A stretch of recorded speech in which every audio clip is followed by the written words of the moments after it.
சில படம் நல்லா ஒர்க் பண்ணிட்டு சூப்பராக வந்திருக்கும் போது நான் இன்டர்வியூஸில் இந்த படம் ரொம்ப நல்லா இருக்குது, எல்லோரும் வந்து படம் பாருங்கள், இது உங்களுக்கு பிடிக்கும் அப்படி நம்பிக்கையாக சொல்ல முடியுது.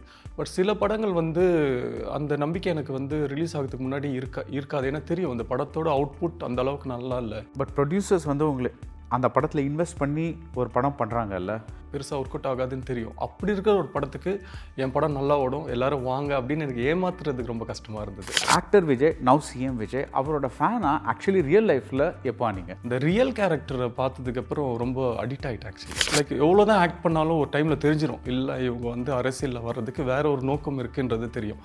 இவ்வளோ நாளாக அது தெரியலன்னா அப்போ அங்கே வேற நோக்கம் இல்லைன்னு தான் அர்த்தம். விடிவி உங்களுக்கு அப்ரோச் பண்ணாங்க. வினய் தாண்டி வருவாயா? சுப்பிரமணியபுரம் முடிஞ்சோடனே அவர் நான் மீட் பண்ணேன். அவர் தான் என்ன கூப்பிட்ட முதல் டேரக்டர். சுப்பிரமணியபுரம் ரிலீஸ்க்கு முன்னாடியே நான் ஒரு 3 படம் கமிட் பண்ணியிருந்தேன். இவரோ பெரிய டேரக்டரை விட்டுட்டு நம்மளுக்காக வெயிட் பண்ண 3 பேர் கூட படம் பண்ணலாமான்னு யோசிக்கும் போது இல்லை அது தப்பாக இருக்கும், நம்மளுக்காக இவ்வளோ நாள் வெயிட் பண்ணியிருக்காங்க, அவங்க படமே நம்ம பண்ணுவோம் அப்படின்னு சொல்லிட்டு என்னால் அவர் படத்தை பண்ண முடியல. இந்த பாஷா அண்ணாமலை அதெல்லாம் வந்து ரெக்கார்ட் பண்ணும்போது நீங்கள் அந்த அந்த அந்த சிட்டிங்ஸ்லாம் இருந்திருப்பீங்கல்ல, ஸ்டுடியோவே அப்படியே ஃபுல்லாக இருக்குது. அவ்வளோ வயலின்ஸ், அவ்வளோ ஆர்கெஸ்ட்ராஸ் எல்லாருமே வச்சு பார்க்கும்போது தீ மியூசிக்லாம் நீங்கள் லைவ்ல கேட்டிங்கன்னா அப்படி இருக்கும். அது தேவா வந்தப்போ இளையராஜா வாஸ் த பிக் கம்போசரில் உங்களுக்கு எப்போது தோணியிருக்கா வந்து இவருக்கு கிடைக்க வேண்டிய அங்கீகாரம் அவ்வளோ கிடைக்கல? எல்லாருமே அவர் வந்து ஒரு கானா மியூசிக் டைரக்டர் அப்படின்னு, கானா சாங்கில் ரொம்ப கிங் அப்படின்வாங்க. ஆக்சுவலி அவர் அதை விட மெலோடியில் தான் ரொம்ப கிங். அந்த ஆஸ்பெக்டை பற்றி நினச்சிருக்கீங்களா? அதாவது நம்ம மியூசிக்கில் போயிருந்தால் எப்படி இருக்கும் அப்படின்ட்டு. எனக்கு உண்மையிலே தெரிஞ்ச ஒரு விஷயம்னா மியூசிக் தான். யாராவது இப்போ ஒரு கீபோர்டு கொடுத்து ஒரு 15 மினிட்ஸில் ஒரு சாங் பல்லவி சரணத்தோடு சேர்த்து கம்போஸ் பண்ணி கொடுங்கன்னா என்னால் 15 மினிட்ஸில் கண்டிப்பாக பண்ண முடியும். I can to it. அது ஒரு பிரேக் எடுத்து பண்ணா என்ன? ஆல்ரெடி ஒரு 1 இயர் கேப் விட்டுலே நிறைய ஹீரோஸ் வந்துட்டாங்க.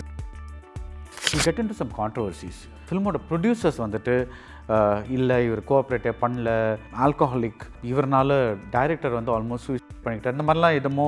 பட் அந்த மாதிரி ஒரு சிச்சுவேஷன் வரும்போது வாட் யூ டூ? என்னோட இந்த சினிமா கெரியர் இங்கே இப்போவே முடிஞ்சிடும், இன்னொரு மேக்ஸிமம் 6 மந்த் புஷ் பண்ணுவோம், அவ்வளோதானே.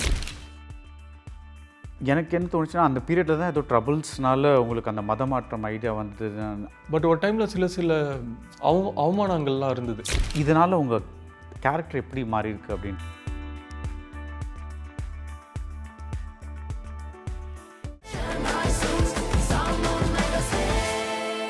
சென்னை சில்க்ஸின் mega summer sale. Darling AC திருவிழா, இந்தியாவிலே குறைந்த மாத தவணையில் AC. Presta Premium Women's Wear. Let your body love it. வணக்கம் ஜெய். வணக்கம். I'm so happy to meet you because நான் சசிகுமார் கிட்ட சொல்லிகிட்டே இருப்பேன், சுப்பிரமணியபுரம் பார்த்தோன்னே எனக்கு அந்த one of the many scenes, எனக்கு பிடிச்ச சீன்ஸ் வந்து நீங்கள் வந்து ஒளிஞ்சிக்கும் போது ஒரு குடிசை மாதிரி இருக்கும், அதுக்குள்ளே வருவீங்க, ஒரு பொம்பளை காலில் விழுவீங்க, கடைசியில் வந்து அவங்கள கொன்னே ஆகணும், ஒரு பொம்பளை காலில் விழ வச்சுட்டேன் அப்படின்னு ஒரு மாதிரி மாச்சோ அழுவீங்க. I use to keep telling him he is acted so well in that scene and நீங்கள் வந்து அந்த சீன் அவ்வளோ நல்லா டைரக்ட் பண்ணியிருந்தீங்க. So I been noticing you for a long time and இப்போ தான் முதல் வாட்டி மீட் பண்ணுறோம். So hello.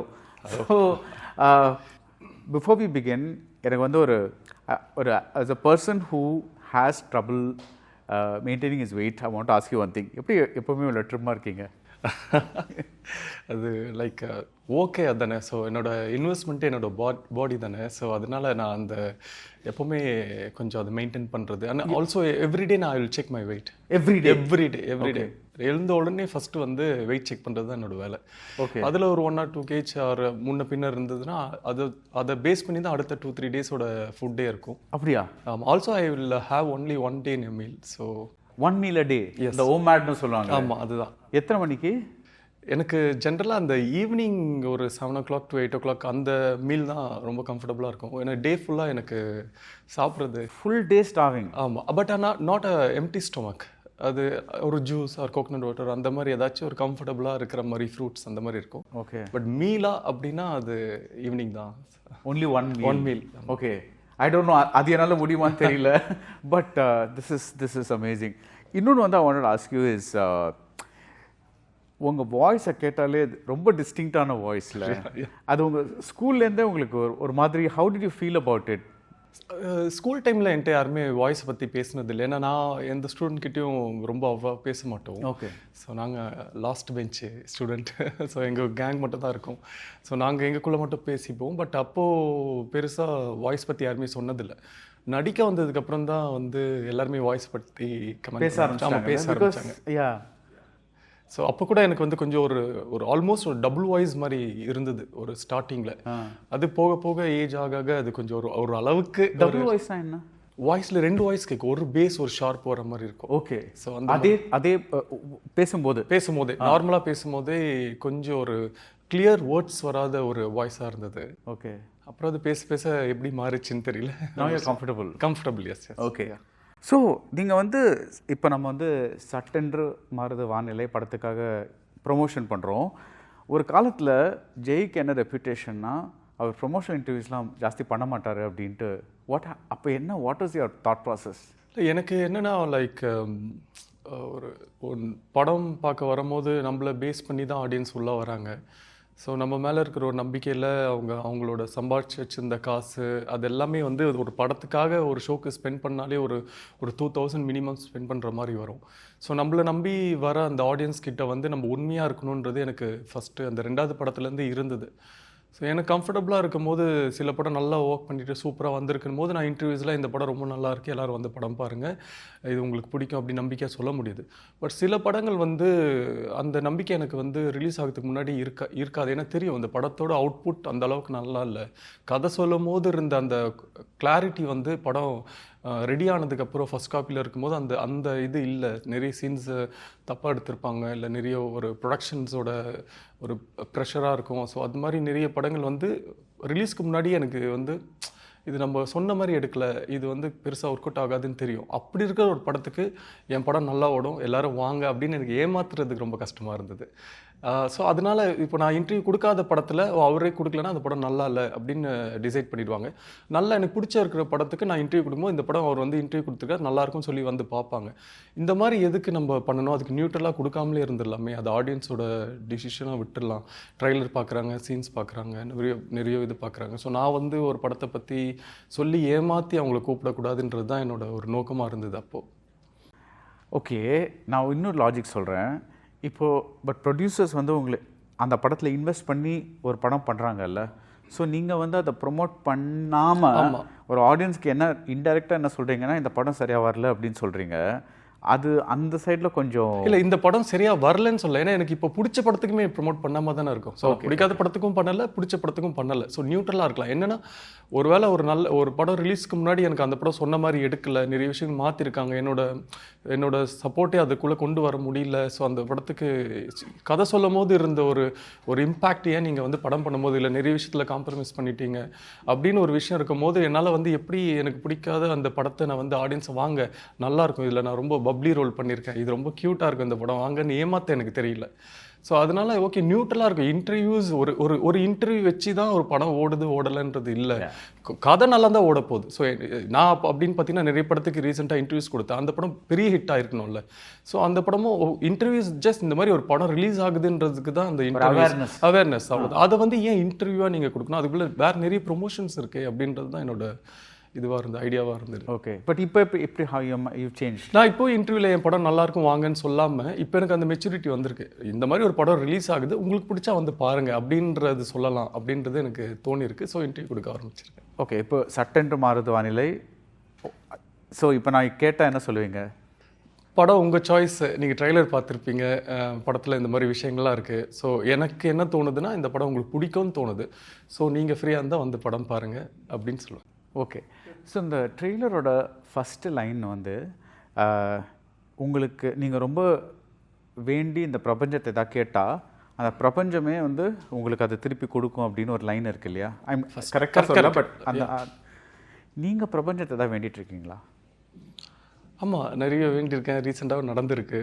ஸோ நிறைய விஷயங்கள் அது இப்போ சடனாக ஞாபகம் இல்லை. ஓகே, ரீசெண்டாக நான் ரொம்ப ஆசைப்பட்டது வந்து நம்மளுக்கு ஒரு மாற்றம் வேணும் அப்படின்றதெல்லாம் ரொம்ப ஆசைப்பட்டு ரொம்ப ஸ்ட்ராங்காக பிலீவாக அதில் இருந்ததுனால அது நடந்திருக்கு. ஸோ இன்னமும் எனக்கு அதில் ஒரு நம்பிக்கை இருக்குது. அந்த டைலாக் சொல்லும் போதே அது வந்து டைரக்டர் எழுதின ஒரு டைலாக் தான் அது, பட் ஸ்டில் எனக்கு அதில் ஒரு ஆழ்ந்த நம்பிக்கை இருக்குது அதில்.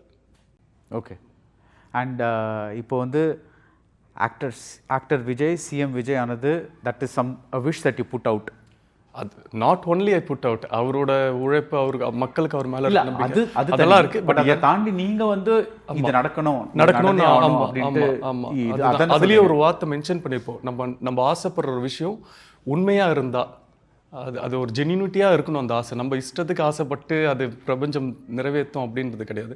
அது வந்து எல்லாருக்கும் தேவையான ஒரு விஷயமா இருக்கணும். அதில் நியாயம் தர்மம் இருக்கணும் அந்த ஆசையில். இதெல்லாம் சேர்ந்தாதான் அது நடக்கும். ஓகே, இப்போது சட்டென்று மாறுது வானிலை இந்த படத்தில் நீங்கள் விஜய் ஃபேனாக நடிக்கிறீங்க. ட்ரெய்லர்லேயே நிறைய அந்த Vijay references, actor Vijay, not இப்போ அவர் ஆக்டராக இருந்தப்போ அந்த அது ரெஃபரன்சஸ்லாம் இருக்குது. இப்போது இந்த actor Vijay, now CM Vijay, அவரோட ஃபேனாக ஆக்சுவலி ரியல் லைஃப்பில் எப்போ ஆனீங்க? டே ஒன் அந்த பகவதி படம் அந்த ஷூட்டிங் அப்போ வந்து ஃபஸ்ட்டு படம். ஸோ ரொம்ப சின்ன வயசுனால கேமரா ஃபியரு, ஆர்டிஸ்ட் ஃபியர்லாம் இருக்குன்னு சொல்லி டைரக்டர் வந்து ஒரு 10 days விஜயனை கூட பழக விடலாம் அப்படின்னு சொல்லி பிளான் பண்ணிட்டார். ஒன்ஸ் விஜயனை வந்து இவர் ஓகே அப்படின்னு சொன்னதுக்கப்புறம் நெக்ஸ்ட் டேலேருந்து நீங்கள் டெய்லி ஷூட்டிங்க்கு வாங்க, உங்களுக்கு 10 days அப்புறம் தான் ஷூட் இருக்கும், 10 days அவர் கூட ஹீரோ கூட வந்து பழகுங்க அப்படின்னு சொல்லி சொன்னாங்க. ஸோ பக்கத்தில் ஒரு சேர் போட்டு உட்கார வச்சுருவாங்க. 2-3 days அவரும் பேசலை, நானும் பேசலை. ஸோ அவர் இன்ட்ரோவர்ட்னா நான் அதை விட பயங்கர ஒரு இன்ட்ரோவர்ட். ஸோ அமைதியாக உட்காந்துட்டு இருப்போம். அப்புறம் அவராக லைட்டாக பேச ஆரம்பித்தார். அந்த அடுத்த ஒரு 7 நாளில் டோட்டலாக மயங்கிட்டேன் நான். ஸோ நம்ம வெளியிலேருந்து பார்க்குற அந்த விஜய் சார் படத்தில் பார்க்குற விஜய் சார் அது வேறு மாதிரி இருக்குது. அதுக்கு முன்னாடியே நிறைய தெரியும். இப்போ தேவாப்பா மியூசிக்கில் அவர் நிறைய படம் பண்ணியிருக்காரு விஜய் சார். ஸோ அப்போல்லாம் கொஞ்சம் ஸ்டுடியோவில் பார்க்குறது, ஸோ அந்த மாதிரிலாம் தெரியும். ஒரு சின்ன படம் பிடிக்கும் அப்படின்னு தான் இருந்தது. அந்த ரியல் கேரக்டரை பார்த்ததுக்கப்புறம் ரொம்ப அடிக்ட் ஆகிட்டேன் ஆக்சுவலி. அந்த படம் பகவதியோட ஷூட்டிங்க்கு முன்னாடி பழகவிட்ட அந்த 7 ஷூட்டிங் ஸ்டார்ட் பண்ண ஃபர்ஸ்ட் டே நான் ஷூட்டிங் நடிக்கும் போது அவரோட பயங்கர ஃபேனாக தான் அந்த படம் ஃபர்ஸ்ட் டே ஷூட்டிங் நடிக்க ஆரம்பித்தேன். ஓகே, ஸோ லைக் ஒரு இன்ஸ்டன்ஸ் சொல்ல முடியும். ஃபார் எக்ஸாம்பிள் ஒரு பர்சன் எப்படி இருக்காருங்கிறதுக்கு நீங்கள் எப்படி அதை பார்க்குறீங்க? யாரை சொல்கிறீங்க? விஜய் சார் ஒரு பர்சன் எப்படி இருக்காருன்னு எனக்கு தெரிஞ்சு பர்ஃபெக்டாக தான் இருக்கார் அவர். ஏன்னா சில விஷயங்கள் கூட வந்து நம்ம இப்போ பேசுவாங்க, லைக் ஒரு ரூமர்ஸ் வரும், அதெல்லாம் வரும். ஸோ அதெல்லாம் வந்து ஒரு காலத்தின் கட்டாயம் அப்படின்ற மாதிரி ஆகுதே தவிர அவரோட உள்நோக்கம் வந்து வெரி க்ளீன், ஒரு கிளியர், எல்லாமே நான் அப்படி தான் இது வரைக்கும் பார்க்குறேன். ஏன்னா ஆல்மோஸ்ட் ஒரு 24 years நான் அவரை பார்த்துட்ருக்கேன், ஒரு ஃபேனாக இருக்கேன். எனக்கு எந்த இடத்துலையுமே அவர் டிசப்பாயிண்ட் பண்ணதே இல்லை. ஸோ இது ஏன் இவர் பண்ணார், இப்படி ஏன் பண்ணார் அப்படின்னு எனக்கு டிசப்பாயிண்ட் ஆனதே இல்லை. இது வரைக்குமே எனக்கு அது பெரிய சர்ப்ரைஸ் தான்.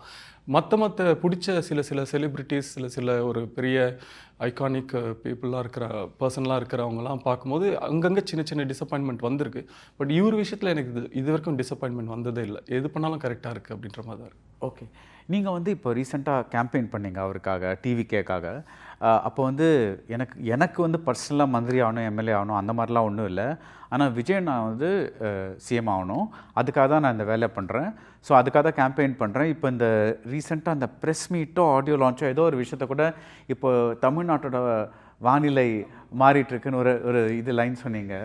ஸோ இப்போது இந்த நடிகராக இருந்த விஜய் இப்போ சிஎம்மாக அவர் நல்லா ஒரு சிஎம்மாக இருப்பாருங்கிற ஒரு நம்பிக்கை உங்களுக்கு எப்போ வர ஆரம்பிச்சது? நீங்கள் போய் அவருக்காக கேம்பெயின் பண்ணுறீங்கன்னா ஒரு நம்பிக்கையோட தானே போய் கேம்பெயின் பண்ணுறீங்க, இவர் வரணும் அப்படின்ட்டு. தட் ஃபெய்த் உங்களுக்கு எப்போ வர ஆரம்பிச்சது? தட் இஸ் இந்த ஃபீல்டில் இருக்கிறவர் இந்த ஃபீல்ட்லையும் ஜெயிப்பாருங்களுக்கு அந்த ஃபெய்த் அதுதான். இப்போது ஆல்மோஸ்ட் ஒரு 2-3 இன்டர்வியூவில் இதே தான் சொல்லியிருந்தேன் நான்.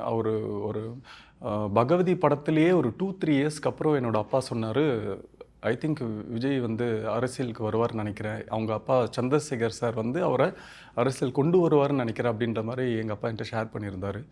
அப்போ அவர் பண்ண சில விஷயங்கள்லாம் பார்க்கும்போது எனக்கு அரசியல்வாதி மாதிரி தெரியல. அதான் நான் சொன்ன நேற்றும் அது கொஞ்சம் சிரிக்க ஆரம்பிச்சிட்டாங்க. லைக் அந்த எல்லாமே நல்லதாக பண்ண ஆரம்பித்தார். ஒரு எல்லாருக்குமே ஸ்கூல் படிக்கிற கிட்ஸுக்கு ஹெல்ப் பண்ணுறது, அப்புறம் அந்த ஹாஸ்பிட்டலில் இருக்கிறவங்களுக்கு ஹெல்ப் பண்ணுறது, அந்த மாதிரி. ஸோ எனக்கு என்ன தோணுச்சுன்னா, அப்போ இது அரசியல்வாதி மாதிரி தெரியல, நல்லது தானே பண்ணுறாரு அப்படின்ற மாதிரி இருந்தது. பட் அது எல்லாமே அவர் வந்து இப்போ அரசியல் என்னைக்காச்சும் ஒரு நாள் ஃப்யூச்சரில் நான் வந்து ஒரு அரசியல் கட்சி தொடங்குவேன், அதுக்கான ஒரு ஃபஸ்ட்டு ஸ்டெப்பு தான் இதுன்ற நோக்கத்தில் அவர் பண்ணலை. அது எல்லாமே அவர் உண்மையாக பண்ணது தான். எனக்கு இந்த பசங்க இந்த ஒரு 100 பேர் படிக்கணும், அதுக்கு நான் ஹெல்ப் பண்ணுறேன் அப்படின்னு ஆரம்பிச்சது தான்.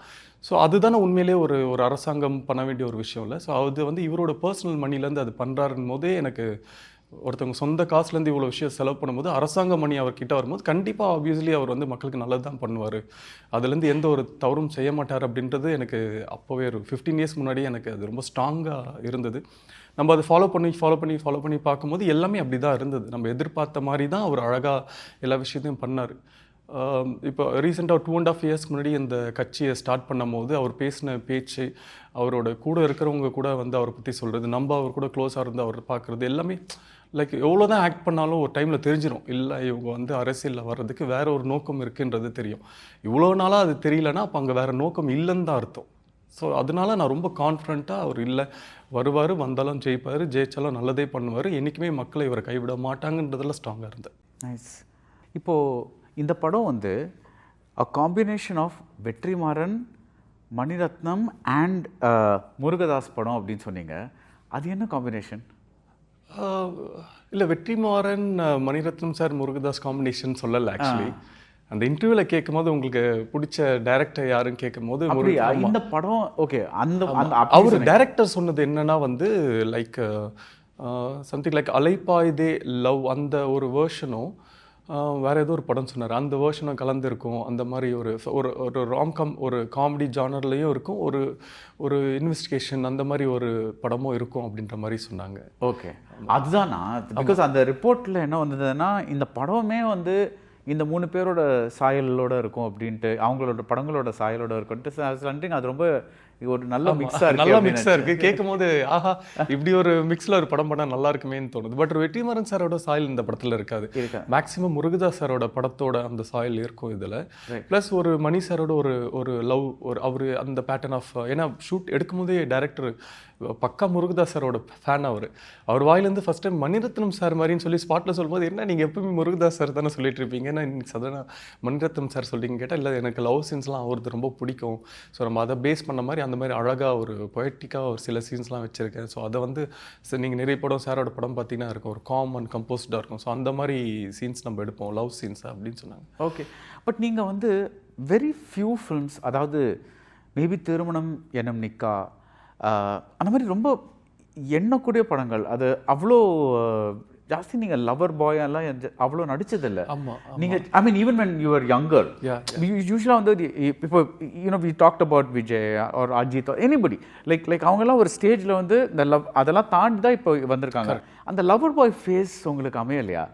எனக்கு பட் என்னன்னா, இப்போ வெளியில் வந்து இப்போது விஜய் அப்படின்னா ஒரு லவர் பாய் ஹீரோ அப்படின்றது ஒரு ஆல்மோஸ்ட் அவர்கிட்ட அதுவும் இருக்குன்ற மாதிரி தான் இருக்குன்னா, அதுக்கு கேற்ற மாதிரி நிறைய சாங்ஸ், கண்கள் இருந்தால் இதுவரை சாங்கு, ஏதோ செய்கிறாய், ஸோ அது மாதிரி நிறைய சாங் வந்து லவ் சாங்ஸ் ஹிட் ஆனதுனால அவங்க படமாக எவ்வளோ லவ், எனக்குமே அந்த டவுட் இருந்தது, நம்ம படமாக ஒரு 10 படம் கூட பண்ணியிருக்க மாட்டோம் ஒரு லவர் பாய் படமா. ஏன் அது வந்து ஏன் உங்களுக்கு அப்ரோச் பண்ணலையா இல்லை அப்ரோச் டிவி உங்களுக்கு அப்ரோச் பண்ணான்னு சொன்னாங்க? ஆமாம், வினை தாண்டி வருவாயா? ஸோ கௌதம் என்ன சொன்னார் when you met him? Subramaniapuram முடிஞ்சோடனே அவர் நான் மீட் பண்ணேன். அவர் தான் என்னை கூப்பிட்ட முதல் டேரக்டர். படம் ரிலீஸ் ஆகி ஹிட் ஆனதுக்கப்புறம் ஃபஸ்ட்டு அவர் தான் கூப்பிட்டு மீட் பண்ணார். பட் அது வந்து அந்த டைமில் இது மாதிரி ஒரு த்ரிஷா ஹீரோயினாக இருக்காங்க. ஸோ இது மாதிரி ஒரு லவ் பேஸ்டு ஒரு ஃபிலிம். மியூசிக் டேரக்டர் இன்னும் நாங்கள் ஃபிக்ஸ் பண்ணலை, நெக்ஸ்ட் ஒரு 3 monthஸில் அது ஃபிக்ஸ் பண்ணிவிடுவோம். இவ்வளோ நம்பர் ஆஃப் டேஸ் ஷூட்டிங் இருக்குது, ஸோ இப்படி ஒரு ஐடியா இருக்குது, நீங்கள் சொல்லுங்கள் அப்படின்னாரு. அவரை நான் மீட் பண்ணுறதுக்கு முன்னாடி சுப்பிரமணியபுரம் ரிலீஸ்க்கு முன்னாடியே நான் ஒரு 3 படம் கமிட் பண்ணியிருந்தேன். ஸோ எல்லாருமே வெயிட் பண்ணுறாங்க 1 year. So 1 year Subramaniam shooting பண்ணதால எல்லா டேரக்டரும் வெயிட் பண்ணுறாங்க. எவ்வளோ நாள் வெயிட் பண்ண டேரக்டரை நான் விட்டுட்டு எனக்கு பிடிச்ச ஒரு டேரக்டர் வர, ஸோ அவர் கூட போகலாமா, ஒரு பிடிச்ச டீம் பெரிய டீமாக இருக்காங்க அவர் கூட போகலாமா, இல்லைனா இவரோ பெரிய டேரக்டரை விட்டுட்டு நம்மளுக்காக வெயிட் பண்ண 3 பேர் கூட படம் பண்ணலாமான்னு யோசிக்கும் போது, இல்லை அது தப்பாக இருக்கும், நம்மளுக்காக இவ்வளோ நாள் வெயிட் பண்ணியிருக்காங்க, அவங்க படமே நம்ம பண்ணுவோம் அப்படின்னு சொல்லிட்டு என்னால் அவர் படத்தை பண்ண முடியல. ஸோ அதனால் இட்ஸ் ஓகே, பார்த்துக்கலாம், இட்ஸ் பரவாயில்ல, என்னைக்கு இருந்தாலும் ஃப்யூச்சரில் ஒரு பெரிய படம் வரும் அப்படின்னு சொல்லி நீங்கள் சொன்ன அவள் பெரிய தமிழரசி, ஸோ அந்த மாதிரி படங்கள் அந்த டைமில் பண்ண வேண்டியதாகிடுச்சு. பட் நீங்கள் பண்ணது கரெக்ட் தான், தட் இஸ் நீங்கள் மனசாட்சி லைக் அந்த விதத்தில் கரெக்ட் தான். பட் எப்பயாவது நினச்சி பார்ப்பீங்களா, ஐயோ அந்த படம் நம்மளுக்கு? ஆமாம் நிறைய மிஸ் பண்ணி விடிவி ஒருத்தவங்க மிஸ் பண்ணிட்டாங்கன்னா ரொம்ப கஷ்டமாக இருக்கும். அந்த கஷ்டத்துலேயே என்னென்னா, சரி நம்ம வந்து நம்மளுக்கு டைம் வந்தோடனே நம்ம மாறலையே, நம்மளாக தானே இருந்தோன்ற சொல்லி சமாதானப்படுத்திட்டு லைட்டாக அழுதுட்டு அமைதியாக இருக்கிறோம். பட் எனக்கு என்னென்னா, விண்ணை தாண்டி வருவாயை நான் பண்ணதை விட அது அந்த பேர் தான் அழகாக இருந்த மாதிரி எனக்கு தோணுச்சு. இல்லை அது கரெக்டாக அமைஞ்சுது. அது கரெக்டு. ஆனால் நம்மளுக்கு என்னென்னா, ஒரு படத்தை பார்த்த உடனே அந்த பேர் ஃபிக்ஸ் ஆகிடும்ல. ஸோ அது இவங்க இருந்திருந்தா எப்படி பண்ணியிருப்பாங்கங்கிறது நம்மளுக்கு ஒரு மாதிரி தோணாது. Of course Simbu and Trisha very good together and அந்த இது நல்லா இருந்தது. பட் இப்போ நினச்சி பார்த்தா ஜெய் அண்ட் ட்ரிஷா எப்படி இருந்திருப்பாங்கன்னா அது அந்த படம் நடந்திருந்தா தான் தெரியும். இல்லைன்னா நம்மளுக்கு we can only imagine and அது இமேஜின் பண்ண முடியாது பிகாஸ் அவங்க அந்த ரோலில் அவ்வளோ ஃபிக்ஸ் ஆகிட்டாங்க. So that is something. Subramaniapuram படத்தில் அழகர் ரோலுக்கு வேற யாராச்சும் ஃபிக்ஸ் பண்ணி பார்க்க முடியாது. ஸோ அதனால தான் மேபி அவங்க பண்ணாமல் நம்மளுக்கு அந்த இமேஜ் அந்த ஃப்ரேம்ஸ்லாம் வராமல் இருந்தால் வேற ஒன்று நடந்திருக்கும். யா இந்த பகவதி படத்துக்கும் சுப்பிரமணியபுரம் படத்துக்கும் என்ன ஆடிஷன் பண்ணீங்களா இல்லை நீங்கள் வந்து கேட்டிங்களா இல்லை how did that those two films? Because அதுதான் உங்களுக்கு முதல்ல அமைஞ்ச படங்கள். அப்போது ஸ்டார்டிங்கில் வந்து இந்த பாய்ஸ் படம் ஆக்சுவலி எனக்கு மியூசிக் தான் இன்ட்ரெஸ்ட். மியூசிக் ஃபேமிலினால டிட் லண்டன் ட்ரினிட்டி காலேஜில் 5th grade வரைக்கும் பண்ணேன். ஸோ எனக்கு மியூசிக் தான் இன்ட்ரெஸ்ட். திடீர்னு என்னோடய ஃப்ரெண்டு வந்து இந்த மாதிரி பாய்ஸ் படத்துக்கு வந்து மியூசிக் தெரிஞ்சவங்க ஆக்ட் பண்ணலாம், ஆடிஷன் கூப்பிட்றாங்க, உனக்கு தான் மியூசிக் தெரியுமே, ஆடிஷன் போகலாமா, நானும் கூட வரேன் அப்படின்னாரு ஆடிஷனுக்கு. ஸோ அப்புறம் எனக்கு அந்த டைமில் ஆக்டிங் இன்ட்ரெஸ்டே இல்லை ஆக்சுவலி. அது இப்படி கேட்டோன்னே ஒரு சங்கர் சார் படம் அப்படின்னோன்னா சூப்பர் சரி ஒரு ட்ரை பண்ணி பார்க்கலாம் அப்படின்ட்டு நார்மல் ஃபோட்டோ ஸ்டுடியோவில் ஃபோட்டோ இருக்கும்ல, ஸோ அது மாதிரி நார்மலாக ஃபோட்டோ எடுத்து அது ஒரு லெட்டரில் போட்டு சங்கர் சார் ஆஃபீஸ்க்கு லெட்டர் எழுதி அனுப்பிச்சிட்டோம். எந்த ரெஸ்பான்ஸும் வரல. ஸோ அதுக்கப்புறம் அப்பா கிட்டேயும் கேட்டேன், இந்த மாதிரி வந்து எனக்கு இது மாதிரி எதாவது சொல்லி கொடுங்க இந்த மாதிரி, ஏன்னா மியூசிக் தெரிஞ்சவங்கள வந்து ஆடிஷன் எடுக்கிறாங்க, ஸோ நீங்கள் எதாவது ரெக்கமெண்ட் பண்ண முடியுமா அப்படின்ற மாதிரி கேட்டோன்னா அப்பா சொன்னார், ரெக்கமெண்டேஷன்லாம் பண்ணிலாம் சினிமா இண்டஸ்ட்ரிக்கில் வரக்கூடாது. இப்போ நம்ம தேவப்பா பார்த்தல அவர் சொந்தமாக தானே முயற்சி பண்ணி தானே வந்தார். ஸோ அப்படி நீ வந்தால் தான் ரொம்ப நாளைக்கு உன்னால் நிலைக்க முடியும், அதனால் நீயே ட்ரை பண்ண அப்படின்னாரு. நம்மளுக்கு அது ரூட்டே தெரியல, அந்த சின்ன வயசில் எப்படி போய் இதை பார்க்குறதுன்னு தெரியல, அப்படியே அதை விட்டுட்டோம். ஸோ டோட்டலாக அதுக்கப்புறம் சரி நடிக்கிறதுக்கு ஆசை இருக்குது அப்படின்ட்டு அப்பாவுக்கு தெரிஞ்சது. அதுக்கப்புறம் நான் இந்த பகவதியோட சாங் ரெக்கார்டிங் ஸ்டுடியோவில் நடந்துட்டு இருந்தது. அப்போது டைரக்டர் இருந்தார். இருக்கும்போது அப்போது அவர்கிட்ட பேசிகிட்டு இருக்கும்போது, உங்களுக்கு ஏதாவது தெரிஞ்ச ஃப்ரெண்ட்ஸு யாராச்சும் நடிக்கிறதுக்கு இன்ட்ரெஸ்ட் இருந்தால் சொல்லுங்கள், இதில் வந்து விஜய் சாருக்கு தம்பியார் ரோல் இருக்குது, ஸோ நீங்கள் கூப்பிட்டு வாங்க ஆடிஷன் பண்ணி என்னன்னு செக் பண்ணிக்கலாம் அப்படின்னா ஓகே அங்கிள்னு சொல்லி சிரிச்சோன்னா ஒரு ஸ்டக் ஆகி, என்ன நீங்கள் சிரிச்சா விஜய் மாதிரி இருக்கீங்க அப்படின்னாரு. என் லைஃப்லேயே ஃபஸ்ட் டைம் அப்போ தான் அந்த வார்த்தையை எனக்கு கேட்டு, அதுக்கு முன்னாடி யாருமே சொல்லலை. அவர் சார் வச்சு ஒரு படம் பண்ணுறதுனால, அண்ணனை வச்சு ஒரு படம் பண்ணுறதுனால அவருக்கு தெரிஞ்சது டக்குன்னு. உங்களுக்கு நடிக்க இன்ட்ரெஸ்ட் இருக்கான்னு கேட்டோன்னே பக்கத்தில் இருக்கவங்களாம் சொன்னாங்க, என்னோட பிரதர் ஸ்ரீகாந்த் நல்லா சொன்னார், ஆமாம் அவனும் ட்ரை பண்ணி தான் இருக்கான்னு. இப்போ நீங்கள் வாங்க நாளைக்கு ஆஃபீஸ் வாங்கன்னு சொல்லி கூப்பிட்டாரு. நெக்ஸ்ட் டே ஆஃபீஸ் போனோம், ஆடிஷன் எடுத்தாங்க. எனக்கு அந்த ஆடிஷனே எனக்கு உண்மையிலே இப்போது பரிதாபமாக இருக்குது டேரக்டர் நினச்சேன். ஏன்னா அவங்க சொன்ன ஒரு டைலாக் கூட எனக்கு வரல. ஸோ கெட்டப் அந்த வயசு அவங்க எது மாற்றி பார்க்குறாங்க, இது பேசுங்க 4 லைன் சேர்த்து சொல்கிறாங்க, நாளுக்கு வரல. ஸோ ஓகே பயப்படுறாரு கேமரா பார்த்து, ஸோ நம்ம எப்படியாவது கொண்டு வந்துடலாம் அப்படின்ற நம்பிக்கையில் அவர் இருந்தார். அதுக்கு முன்னாடி நிறைய பேர் ஆடிஷன் எடுத்தாங்க, யாருமே செட் ஆகலை. அந்த படத்துக்கு ஈவன் சிம்புவும் கேட்டிருந்தாங்க, அவர் பண்ணலை. அப்புறம் தனுஷும் கேட்டிருந்தாங்க, அவரும் பண்ணலை, வேறு காரணத்தினால பண்ண முடியல. அப்புறம் லாஸ்ட்டாக நான் மாட்டின உடனே சரி ஃபஸ்ட்டு அண்ணனுக்கு ஓகேவான்னு கேட்போன்னு சொல்லிட்டு ஷூட்டிங் ஸ்பாட் கூட்டிகிட்டு போயிட்டு விஜய் அண்ணன்கிட்ட காமிச்சுன்னா அவர் பார்த்த உடனே சொல்லிட்டு இந்த பையன் ஓகே அப்படின்ட்டாரு. எதுக்கு ஓகே சொல்கிறாரு அப்படின்னு கேட்டால், இல்லை நீங்கள் தான் தம்பியாக நடிக்க போகிறீங்க அப்படின்னாரு. ஸோ அப்படி ஒரு ஆக்சிடென்ட்லாம் வந்த ஒரு சான்ஸ் தான் அது. அந்த படம் முடிச்சு கூட நான் வந்து போதும்பா படமே வேணாப்பான்ற மனநிலையில் தான் இருந்தேன். ஏன்னா அவ்வளோ ஒரு ஹார்ட் ஒர்க்காக இருந்தது சினிமான்றது, ஷூட்டிங் ஸ்பாட் எல்லாம். பட் அதுக்கப்புறம் படம் முடிஞ்சு ஆடியன்ஸ் மத்தியில் வந்து விஜய் சார் தம்பி மாதிரியே இருக்கார் இவர் அப்படின்னு நிறைய பேர் பேசினாலும், ஒரு ஃபேமிலி ஃப்ரெண்ட்ஸ் சர்க்கிள்குள்ளே உனக்கு நடிக்க தெரில, உனக்கு வந்து கண்ணெல்லாம் வந்து குருவி மாதிரி ஆடிட்டுருக்கு, ஒரு ஃபோக்கஸ்டாக இல்லை, உனக்கு நீ வந்து ஆக்டிங்க்கு ஆப்டான ஒரு பர்சன் கிடையாது அப்படின்னு ரொம்ப பயங்கரமாக கழுவி ஊட்டினாங்கன்னே சொல்லலாம், அந்த அளவுக்கு இருந்தது. ஸோ அங்கே எனக்கு ஒரு ஃபயர் ஆகிடுச்சு, இல்லை நான் ஒரு விஷயத்தில் இறங்கினேன்னா அது கண்டிப்பாக சக்ஸஸ்ஃபுல்லாக தான் இருக்கணும் அப்படின்னு சொல்லி அதுக்கப்புறம் ஆக்டிங்னா என்னது, டான்ஸ்னா என்னது அப்படின்றதெல்லாம் கற்றுக்க ஒரு 5 வருஷம் ஆயிடுச்சு. ஸோ அதுக்கப்புறம் அந்த ஃபஸ்ட்டு படம் தான் சென்னை 28. சென்னை 28 ஓகே. அதுக்கும் ஒரு ஆடிஷன், அதுக்கு ஆடிஷன் இருந்தது. அந்த ஆடிஷனில் வந்து நான் இப்போ அந்த 5 வருஷம் கற்றுக்கிட்டேன்ல, அதில் நிறைய விஜய் சார் படத்தை பார்த்து கற்றுக்கிட்டேன். ஸோ அவர் மாதிரி வந்துச்சு பாடி லாங்குவேஜெலாம். ஸோ அந்த ஆடிஷன்லேயே மாட்டினேன், இல்லை வேணான்ற மாதிரி தான் சொன்னாங்க. அப்புறம் வெங்கட் பிரபு அண்ணா ரொம்ப ட்ரை பண்ணி, இல்லை இது கரெக்டாக இருக்கும், அவன் விஜய் மாதிரி பண்ணால் என்ன, அவள் வந்து ஏரியாவில் ஒரு விஜயோட ரசிகர் மன்ற தலைவராக இருக்கட்டும் அவ்வளோதானே அப்படின்ற மாதிரி சொன்னாங்க. அப்புறம் அது படத்துலையும் ஒரு டைலாக்காக வச்சாங்க. ஸோ அதுக்கப்புறம் சுப்பிரமணியபுரமும் ஆடிஷன் தான் இருந்தது. அங்கே எங்கே மாட்டினேன்னா மதுரை ஸ்லாங் அப்படின்னாங்க. நம்ம டோட்டலாக லோக்கல் தமிழ் பேசிட்டு ஒரு படத்தை நடிச்சுட்டு உடனே மதுரை ஸ்லாங்கினோடனே அது வரல. பட் சாருக்கு வந்து சசிகுமார் சாருக்கு வந்து லுக்காக என்னை ரொம்ப பிடிச்சிருந்தது. அவருமே பார்த்த உடனே அந்த ஆஃபீஸ் கதவில் ஒரு மீட்டிங் கூப்பிட்டுருந்தாங்க பார்க்கணும் அப்படின்ட்டு. அவர் ரூமில் போய் அவரோட டோரை ஓப்பன் பண்ணி பார்த்த உடனே பக்கத்தில் அவரோட கசின் இருந்தார். இந்த பையன் ஓகே அப்படின்னாரு. அது எப்படி நடந்துன்னே தெரியல, ஜஸ்ட்டு ஒரு 1 செகண்ட் தான் அவர் டைம் எடுத்தார். ஓகே இவன் எனக்கு ஓகே அப்படின்னாரு. அப்புறம் நீங்கள் தாடி வளங்க, அப்புறம் மதுரை ஸ்லாங் கற்றுங்க. ஒரு 6 மாதம் ஒரு ப்ராசஸ் இருந்தது அந்த படத்துக்கு. ஒரு 6 மந்த்துக்கு அப்புறம் தான் அந்த படம் ஷூட்டிங்கே போனோம். அந்த 6 monthsனால தான் கொஞ்சம் டிலேலாம் ஆச்சு இந்த மற்ற படங்கள் சைன் பண்ணிட்டு அந்த ஆமாம் ஏன்னா இது டக்குன்னு ஒரு 2 மாசத்துல படம் முடிஞ்சிடும். மற்ற படம் சென்னை 20 முடிஞ்சோடனே 3 படம் வந்துருச்சு. ஸோ நான் எல்லார்ட்டையும் சொன்னேன், இல்லை இவங்க வந்து 1 year ஆகும் படம், 1.5 years ஆகும், நீங்கள் யாருமே எனக்காக வெயிட் பண்ணாதீங்க, நம்ம அடுத்த உங்களோட 2வது படம் பண்ணுவோம், நீங்கள் போய் வெளியில் பண்ணுங்கன்னு சொன்னேன். பட் யாருமே போகல. அப்படியே அந்த ஒரு சென்னை 28 படத்தில் பார்த்து இருந்த அந்த 3 டேரக்டர் அப்படியே என் கூட இருந்தாங்க 1 year. ஸோ நீங்கள் வாரத்துக்கு அப்பான்னு சொல்கிறீங்களே, அது he is been a big influence in your life. Yeah இன்ஃப்ளூயன்ஸ்னா லைக் என்னோட ஒர்க் சைடா இல்லைனா ஒர்க்கு கேரக்டர் சைடா? பர்சனல் கேரக்டர் சைடு நான் நிறைய சொல்லுவேன். ஆக்சுவலி இப்போ தேவப்பா ஃபேமிலியிலே பார்த்தீங்கன்னா ஒரு 5 brothers இருக்காங்க. ஸோ எங்கள் அப்பா வந்து அவரோட தேவப்போட ஃபர்ஸ்ட் பிரதர். மற்ற தேவப்பா, சபேஷ் அப்பா, முரளியப்பா, சிவா, அவங்க எல்லாருமே, சிவாப்பாலாம் வந்து ஒரு வெரி வெல் குட் ஃபேமிலி. எப்படின்னா எல்லார் வீட்லேயும் கார் இருக்கும், எங்கள் வீட்டில் தான் கார் இருக்காது, பைக்கே இருக்காது. ஏன்னா அப்பாவோட சேலரி ரொம்ப கம்மி. அவர் பார்க்குற அந்த மியூசிக் வேலையில் அவரோட வேலை ரொம்ப ஒரு கம்மி பேமெண்ட் வர வேலை தான். ஸோ அதை வச்சுட்டு எங்களால் வந்து பெருசாக ஒரு ஆடம்பர லைஃப் வந்து கம்பேர்ட் டு மை கசின்ஸ் எங்களால் இருக்க முடியல. பட் நான் அதுவே எங்கள் அப்பாவுக்கு எல்லாருமே நல்லா இருக்காங்க, ஏன் நம்ம மட்டும் இப்படி இருக்கும்னு நினைக்கவே இல்லை. ஸோ எனக்கு ரொம்ப தேங்க்ஃபுல்லாக அந்த வயசுலேயே தெரிஞ்சது என்னென்னா, இப்போ நானும் வந்து born with the silver spoon அப்படின்னு தான் எனக்கு அந்த பொறுப்புகள் அதெல்லாம் தெரிஞ்சிருக்காதுன்னு நினைக்கிறேன். என்னை வந்து இப்படி ஒரு டார்கெட்டில் எங்கள் அப்பா என்னை வச்சதுனால எனக்கு லைஃப்பை பற்றி தெரிஞ்சு, இல்லை நம்ம இப்படி உழைக்கணும், இதுக்கு இவ்வளோ பாடுபடணும் அப்படின்றது எனக்கு எல்லாமே சின்ன வயசுலேயே தெரிஞ்சிருச்சு. நம்ம வந்து பெருசாக ஒன்று இருக்கணும். ஸோ எனக்கு அந்த சுச்சுவேஷனில் எங்கள் அப்பா என்னை போட்டதை நான் ரொம்ப ஹாப்பியாக தான் நினைக்கிறேன். அந்த சுச்சுவேஷனில் அவர் என்னை போடலைன்னா இன்றைக்கி நம்ம இப்படி இருந்திருக்க முடியாதுன்றது எனக்கு தெரியுது. ஸோ இப்போ ப்ரொமோஷனுக்கு வந்திருக்கீங்க.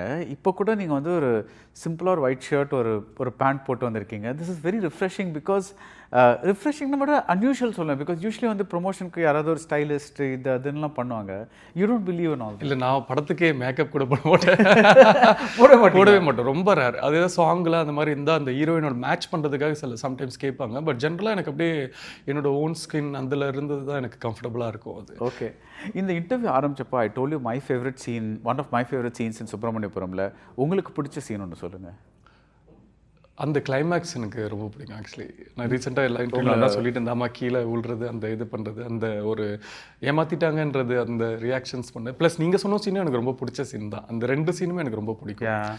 இல்லை சொல்லுங்கள். அது அந்த அந்த அந்த கிளைமேக்ஸில் அது வந்து அது அப்படி அமைஞ்சதே ஒரு சசிகுமார் சாரோட பெரிய ஒரு டேலண்ட்டாக. ஏன்னா அந்த இதுதான் கிளைமேக்ஸ்ன்றது எனக்கு முன்னாடி சொல்லலை.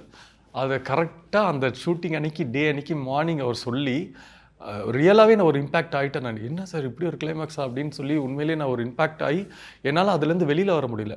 அப்படியே ஷார்ட் ரெடின்னு கூப்பிட்டு போனாங்க. அந்த மனநிலையிலே இருந்தது அப்படியே கேப்சர் பண்ணிட்டாங்க. அதில் வந்து ஒரு 50% தான் ஆக்ட் பண்ணிப்பேன். ஒரு 50% உண்மையிலே நான் அப்படி ஆகிட்டேன். ஏன் இப்படி ஒன்று நடக்குது அப்படின்ற மாதிரி அக்செப்டே பண்ண முடியல என்னால் அந்த கிளைமேக்ஸ். அந்த படத்தை பற்றி ஆக்சுவலி நம்ம லைஃப்லேயே வந்து சில படங்கள் வந்து ரொம்ப பர்ஃபெக்டாக இருக்கும்.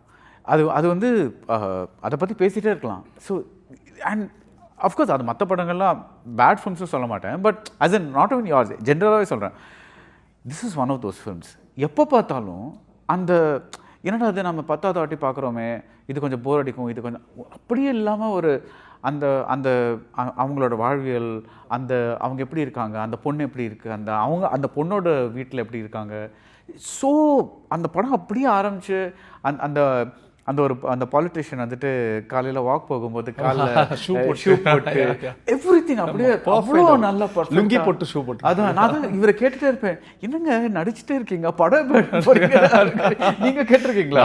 கேட்டு டயர்டாக கூட சொல்லி திரும்ப நான் அடிக்கடி கேட்டுட்டு இருப்பேன். நான் வந்து எனக்கு அதான் அந்த ஒரு 15 வருஷமா கேட்டுகிட்டே இருக்கேன் அவர்கிட்ட. நம்ம பண்ணுவோம் சொல்லுவார். தமிழ் வந்து பெரிய ஹிட் ஆயிருக்கு, நம்ம அந்த ஹிட்டை வந்து சொதப்பாத மாதிரி ஒரு படம் பண்ணணும். ஸோ அதுக்கேற்ற கதையெல்லாம் அமையும் போது நம்ம தான் பண்ணுவோம், ஒன்று நான் எங்கே போக போகிறேன் அப்படின்னாரு. ஒவ்வொரு வருஷமும் அவர் தான் சொல்கிறாரு. பிகாஸ் அவர் நடிக்கிற படங்களுக்காக அவர் பேட்டி வரும். ஸோ அது வந்து சில சமயம் நான் நானே கேட்டு ஒரு மாதிரி போர் ஆச்சு. பிகாஸ் எப்போ உங்கள் அடுத்த படம் தான் இப்போ இதெல்லாம் கேட்குறதே இல்லை. பட் அவருக்கு நினச்சிட்டே இருப்பேன், என்னடா அது இப்படி ஒரு ஐகானிக் படத்தை கொடுத்துட்டு அவர் எப்படி வந்து இன்னொரு படம் இயக்காமல் இருக்காரு அப்படின்ட்டு. எனக்கு பெரிய அது வேற. சரி, அவர் சாரோட ஒரு 2 படம் கொஞ்சம் சரியாக போகலன்னா கன்ஃபார்மாக டைரக்ஷனுக்கு அவர் பண்ணிவிடுவார் அப்படின்றதுனால, அவர் படம் சரியாக போகலன்னா கூட ஐயோ என்னடா இவரோட படம் கொஞ்சம் சரியாக போலியன்ற ஒரு வருத்தத்தை தாண்டி சரி எப்படி நீங்கள் டைரக்ஷனுக்கு வருவீங்களா, அப்போ நான் அவங்க கூட வந்துடுவேன்ல, ஓகே சூப்பர் அப்படின்ற மாதிரி சும்மா ஒரு நட்பாசம் இருக்கும். பட் சடனாக வந்து டூரிஸ்ட் ஃபேமிலி பெரிய ஹிட் ஆனோன்னே முடிஞ்சிச்சுரா, இதுக்கப்புறம் இன்னொரு 10 படம் நடிப்பார் சார், நம்மளுக்கெல்லாம் இதுக்கப்புறம் சார் கூட அவரோட டைரக்ஷனில் நம்ம படம் பண்ணுறதுக்கு ரொம்ப வெயிட் பண்ணணும் போல் அப்படின்ற மாதிரி தான் இருக்கும். இது எவ்ரி டைம் நடந்துகிட்டே இருக்கும். உங்களுக்கு டைரக்ட் பண்ணுற விஷயம் இருக்கா? இல்லை, எனக்கு டைரக்ட் பண்ணுற ஆசையாக பெருசாக இல்லை, பட் டைரக்ஷனில் நிறைய இன்ட்ரெஸ்ட் இருக்குது. இப்போ உடனே ஒரு கதை எழுதி ஒரு படத்தை ரெடி பண்ணி டைரக்ட் பண்ணணும் அப்படின்ட்டு ஒரு ஐடியாஸ் இல்லை, இன்ட்ரெஸ்ட் நிறைய இருக்குது. ஓகே, பிகாஸ் மியூசிக்கில் உங்களுக்கு நிறைய இன்ட்ரெஸ்ட் இருக்குது. And music direction is a different department. But இந்த ஃபிலிம் டிரெக்ஷனில் you kind of want to do. இப்போ நீங்கள் சின்ன வயசில் நிறைய இந்த பாஷா, அண்ணாமலை அதெல்லாம் வந்து ரெக்கார்ட் பண்ணும்போது நீங்கள் அந்த சிட்டிங்ஸ்லாம் இருந்திருப்பீங்கல்ல. How was that experience? அது பயங்கரமான இப்போ நீங்கள் உங்களுக்கு தெரியுமா தட் இஸ் இது இவ்வளோ பெரிய படத்துக்கு மியூசிக் பண்ணுறாங்க அந்த வயசில் தெரியுமா? இப்போ பாஷா படம் ரீரிகார்டிங் அதோட பேக்ரவுண்ட் ஸ்கோர் பண்ணும்போது நான் ஸ்டுடியோவில் இருந்திருக்கேன் நிறைய வாட்டி. So you know. நான் தெரியும், நான் கூட பார்த்து நான் ரொம்ப சின்ன வயசில், ஸோ இப்போ வந்து ஆட்டோ டிரைவராக ஒரு கெட்டப்பில் பார்த்துட்டு ஒரு ஸ்கூலுக்குலாம் போயிட்டு ஒரு சண்டே இல்லை ஒரு நெக்ஸ்ட் டே லீவில் இருக்கும்போது திரும்ப ஸ்டுடியோ போகும்போது திடீர்னு தாடி வச்சுட்டு இருக்காரு. நான் அப்புறம் அப்பா கிட்டலாம் கேட்டிருக்கேன், என்னப்பா இவருக்கு ஆட்டோ ஓட்டியே தாடி வளர்ந்துச்சா அப்படின்னு. நம்மளுக்கு கதை தெரியாது. ஸோ சொன்னேன், பெரிய படம் சூப்பர் படம் அப்படின்னு தேவப்பெல்லாம் சொல்லிட்டு இருந்தார். பட் அப்போவே சூப்பர் ஸ்டார் தானே, ஸோ அவர் ஒரு பெரிய ஹீரோன்றது தெரியும். ஸோ அவரோட படம் ரீதிக்காக நடந்ததுக்கு இது ஒரு பெரிய படம் தெரியும்.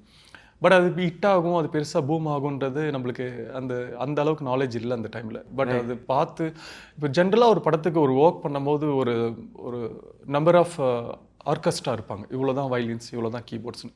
பட் அந்த படம் பண்ணும்போது ஸ்டுடியோவே அப்படியே ஃபுல்லாக இருக்குது, அவ்வளோ வயலின்ஸ், அவ்வளோ ஆர்கெஸ்ட்ராஸ் எல்லாருமே வச்சு பார்க்கும்போது அதை பார்த்து ரொம்ப பிரம்மாண்டமாக என்ன இங்கே இவ்வளோ பேர் இருக்காங்க, இவ்வளோ கூட்டம் இருக்குது அப்படின்ற மாதிரி அந்த படம் ரீரிகார்டிங்லாம் நான் ஃபீல் பண்ணியிருக்கேன். அப்போ ஃபேண்டாஸ்டிக். அது பார்க்கும்போதே it must be such a amazing திங்ல. அந்த தீம் மியூசிக்லாம் நீங்கள் லைவ்ல கேட்டிங்கன்னா அப்படி இருக்கும், அது கம்போஸ் பண்ணும்போது. இப்போ வந்து இப்போ ஒவ்வொரு ஈராக்கும் ஒரு டிஃபைனிங் மியூசிக் கம்போசர் இருந்திருக்கார்ல. உங்கள் தேவா வந்தப்போ இளையராஜா வாஸ் த பிக் கம்போசரில். உங்களுக்கு எப்போது தோணியிருக்கா வந்து இவருக்கு கிடைக்க வேண்டிய அங்கீகாரம் அவ்வளோ கிடைக்கல, பிகாஸ் அந்த மாதிரி தோணியிருக்கா உங்களுக்கு தேவாக்கு? அது இப்போ அவர் தேவாப்பா ஃபேமிலியில் இருக்கிறதுனால, ஸோ அவர் வீட்டுக்கு நிறைய ஃபேன்ஸ் வர்றது, ஸ்டுடியோக்கு வர்றது, ஸோ அவர் படம் ஹிட் ஆகுது, நம்ம இந்த சர்க்கிள்லேயே இருக்கிறதுனால ஹிட்டெல்லாம் பார்த்துட்டு இருக்கிறதுனால இவருக்கு இன்னும் அங்கீகாரம் கிடைக்கல கம்பேர் டு ராஜா சார் அப்படின்னு நம்மளால் கம்பேர் பண்ண முடியல. ஆல்ரெடி ஹிட்டில் இருக்காரு, நிறைய Rajini sir, Kamal sir, Vijay sir, Ajith sir எல்லாரோட படம் பண்ணிட்டு இருக்காரு. ஸோ ஒரு ஹிட் ஜோனில் தான் இருக்காருன்ற மாதிரி அந்த டைமில் போயிட்டு இருந்தது. பட் இப்போ நான் யோசிக்கும் போது அது கொஞ்சம் அவரோட, ஏன்னா எல்லாருமே அவர் வந்து ஒரு கானா மியூசிக் டைரக்டர் அப்படின்னு, கானா சாங்கில் ரொம்ப கிங் அப்படின்வாங்க. ஆக்சுவலி அவர் அதை விட மெலோடியில் தான் ரொம்ப கிங். எனக்கு அவரோட பாட்டே 2-3 மெலோடி சாங் தான் எனக்கு நம்பர் 1 பொசிஷனில் இருக்குது. ஸோ அந்த பாட்டு சொல்லுங்கள். ஒரு கவிதை எழுதினேன் அந்த சாங்கு, அப்புறம் வந்து பம்பல் கே சம்பவத்துலேருந்து ஒரு மெலடி சாங் இருக்குது. ஸோ அந்த மாதிரி சகல கலா வல்லவனின்னு சொல்லிட்டு ஒரு சாங்கு. ஸோ அந்த மாதிரி நிறைய சாங்ஸ் என்னோட ஃபேவரட்டாக இருக்கும். அந்த டியூன்ஸை நீங்கள் கீபோர்டில் வாசித்து பார்க்கும்போது தெரியும், இப்படி கம்போஸ் பண்ணியிருக்காரு அப்பா அப்படின்னு. இந்த பாட்டு ரொம்ப சூப்பரான பாட்டு ஆக்சுவலி, அந்த வெள்ளரிக்கா பிஞ்சு வெள்ளரிக்கா, that's very very beautiful song. Actually கானா சாங்லேயே ஒரு மெலோடி இருக்கும். அது வந்து அந்த மெலோடியாக அந்த கானா இருக்கிறதுனால தான் அந்த கானா அந்த அளவுக்கு போய் ரீச் ஆகிருந்தது. ஸோ அங்கீகாரமானு பார்த்தீங்கன்னா இப்போ இன்னும் நிறைய வந்திருக்கணும், பட் நிறைய கிடைச்சதுன்னு. பிகாஸ் அவர் வந்து ஒரு ஐ திங்க் ஒரு காலத்தில் வந்து அவர் ஃபார் எக்ஸாம்பிள் பிரசாந்தோட ஃபர்ஸ்ட் வைகாசி பிறந்தாச்சு, அது எல்லா பாட்டுமே பயங்கரமான ஹிட். தண்ணி கூட எடுத்து அப்படின்னு நிறைய சாங் எல்லாமே ஹிட். அந்த சாங்லாம் இப்போவும் எனக்கு ஃபேவரட் தான். ரைட்.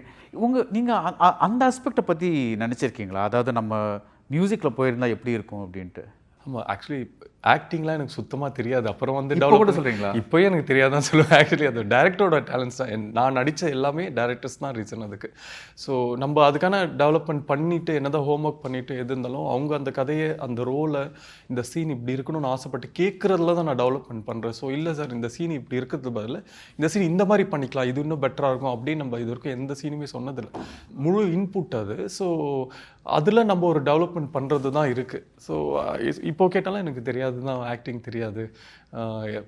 வந்து கதை சொல்கிற எல்லா டேட்டையும் நான் ஃபஸ்ட், அண்ணா எனக்கு நடிக்கலாம் தெரியாதுண்ணா, நீங்களாம் பார்த்து நடிக்க வைக்கிறது தான் இருக்குது அப்படின்னு சிரிப்பாங்க.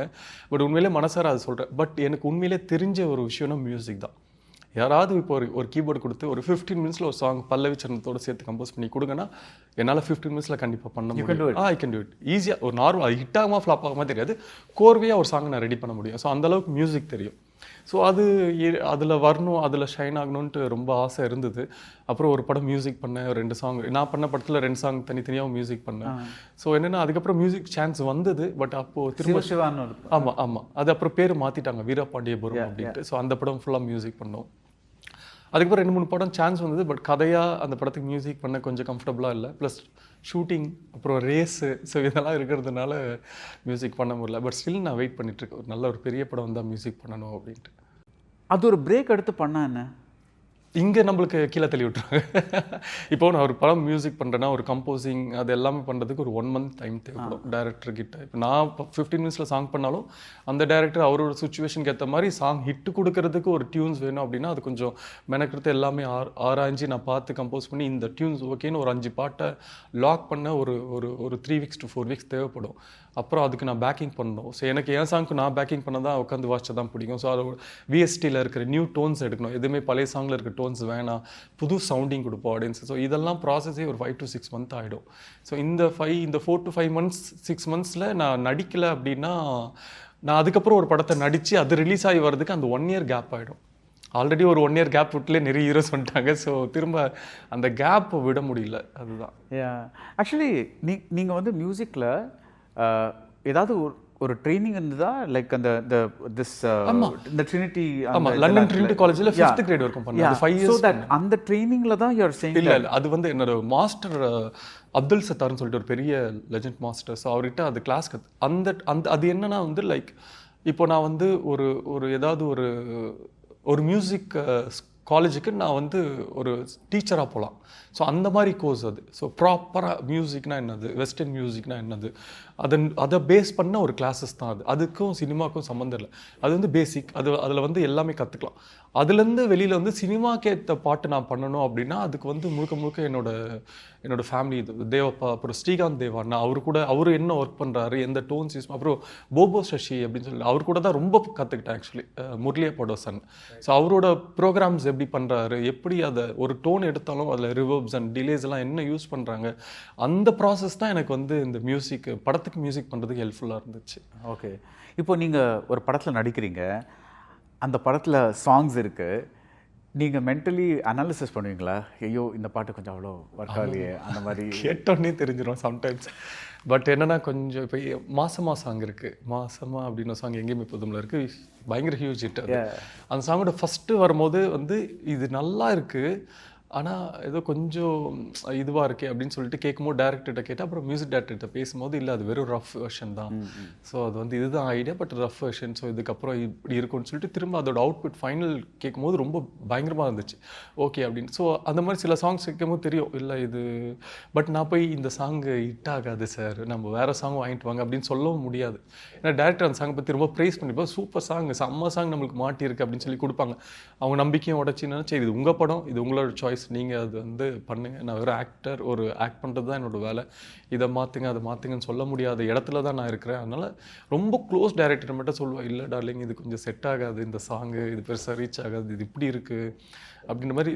இது ஆனால் உங்களோட டிசிஷன் அப்படின்ற மாதிரி நான் சொல்லுவேன். பட் ஆனால் எந்த சாங் வந்தாலும் கேட்டோடனே தெரிஞ்சிடும்.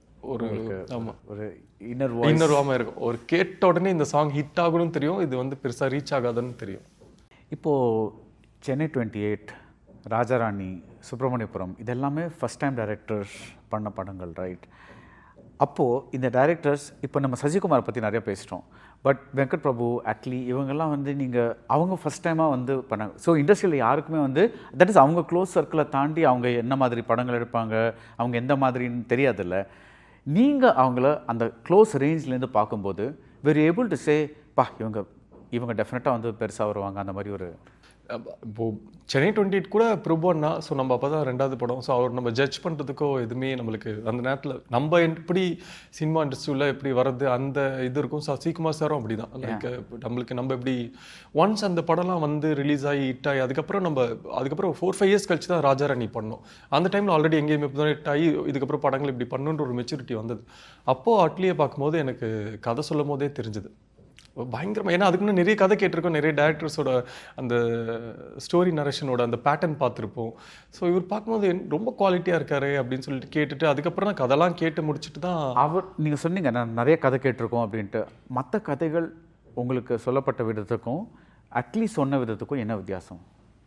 அதாவது ஒரு அண்டர்ஸ்டாண்டிங், அந்த ஃபஸ்ட்டு ஒன் அவர் சொன்னதே எனக்கு நல்லா புரிஞ்சுது. எங்கேயுமே டவுட் இல்லை, எங்கேயுமே ஒரு இது இல்லை.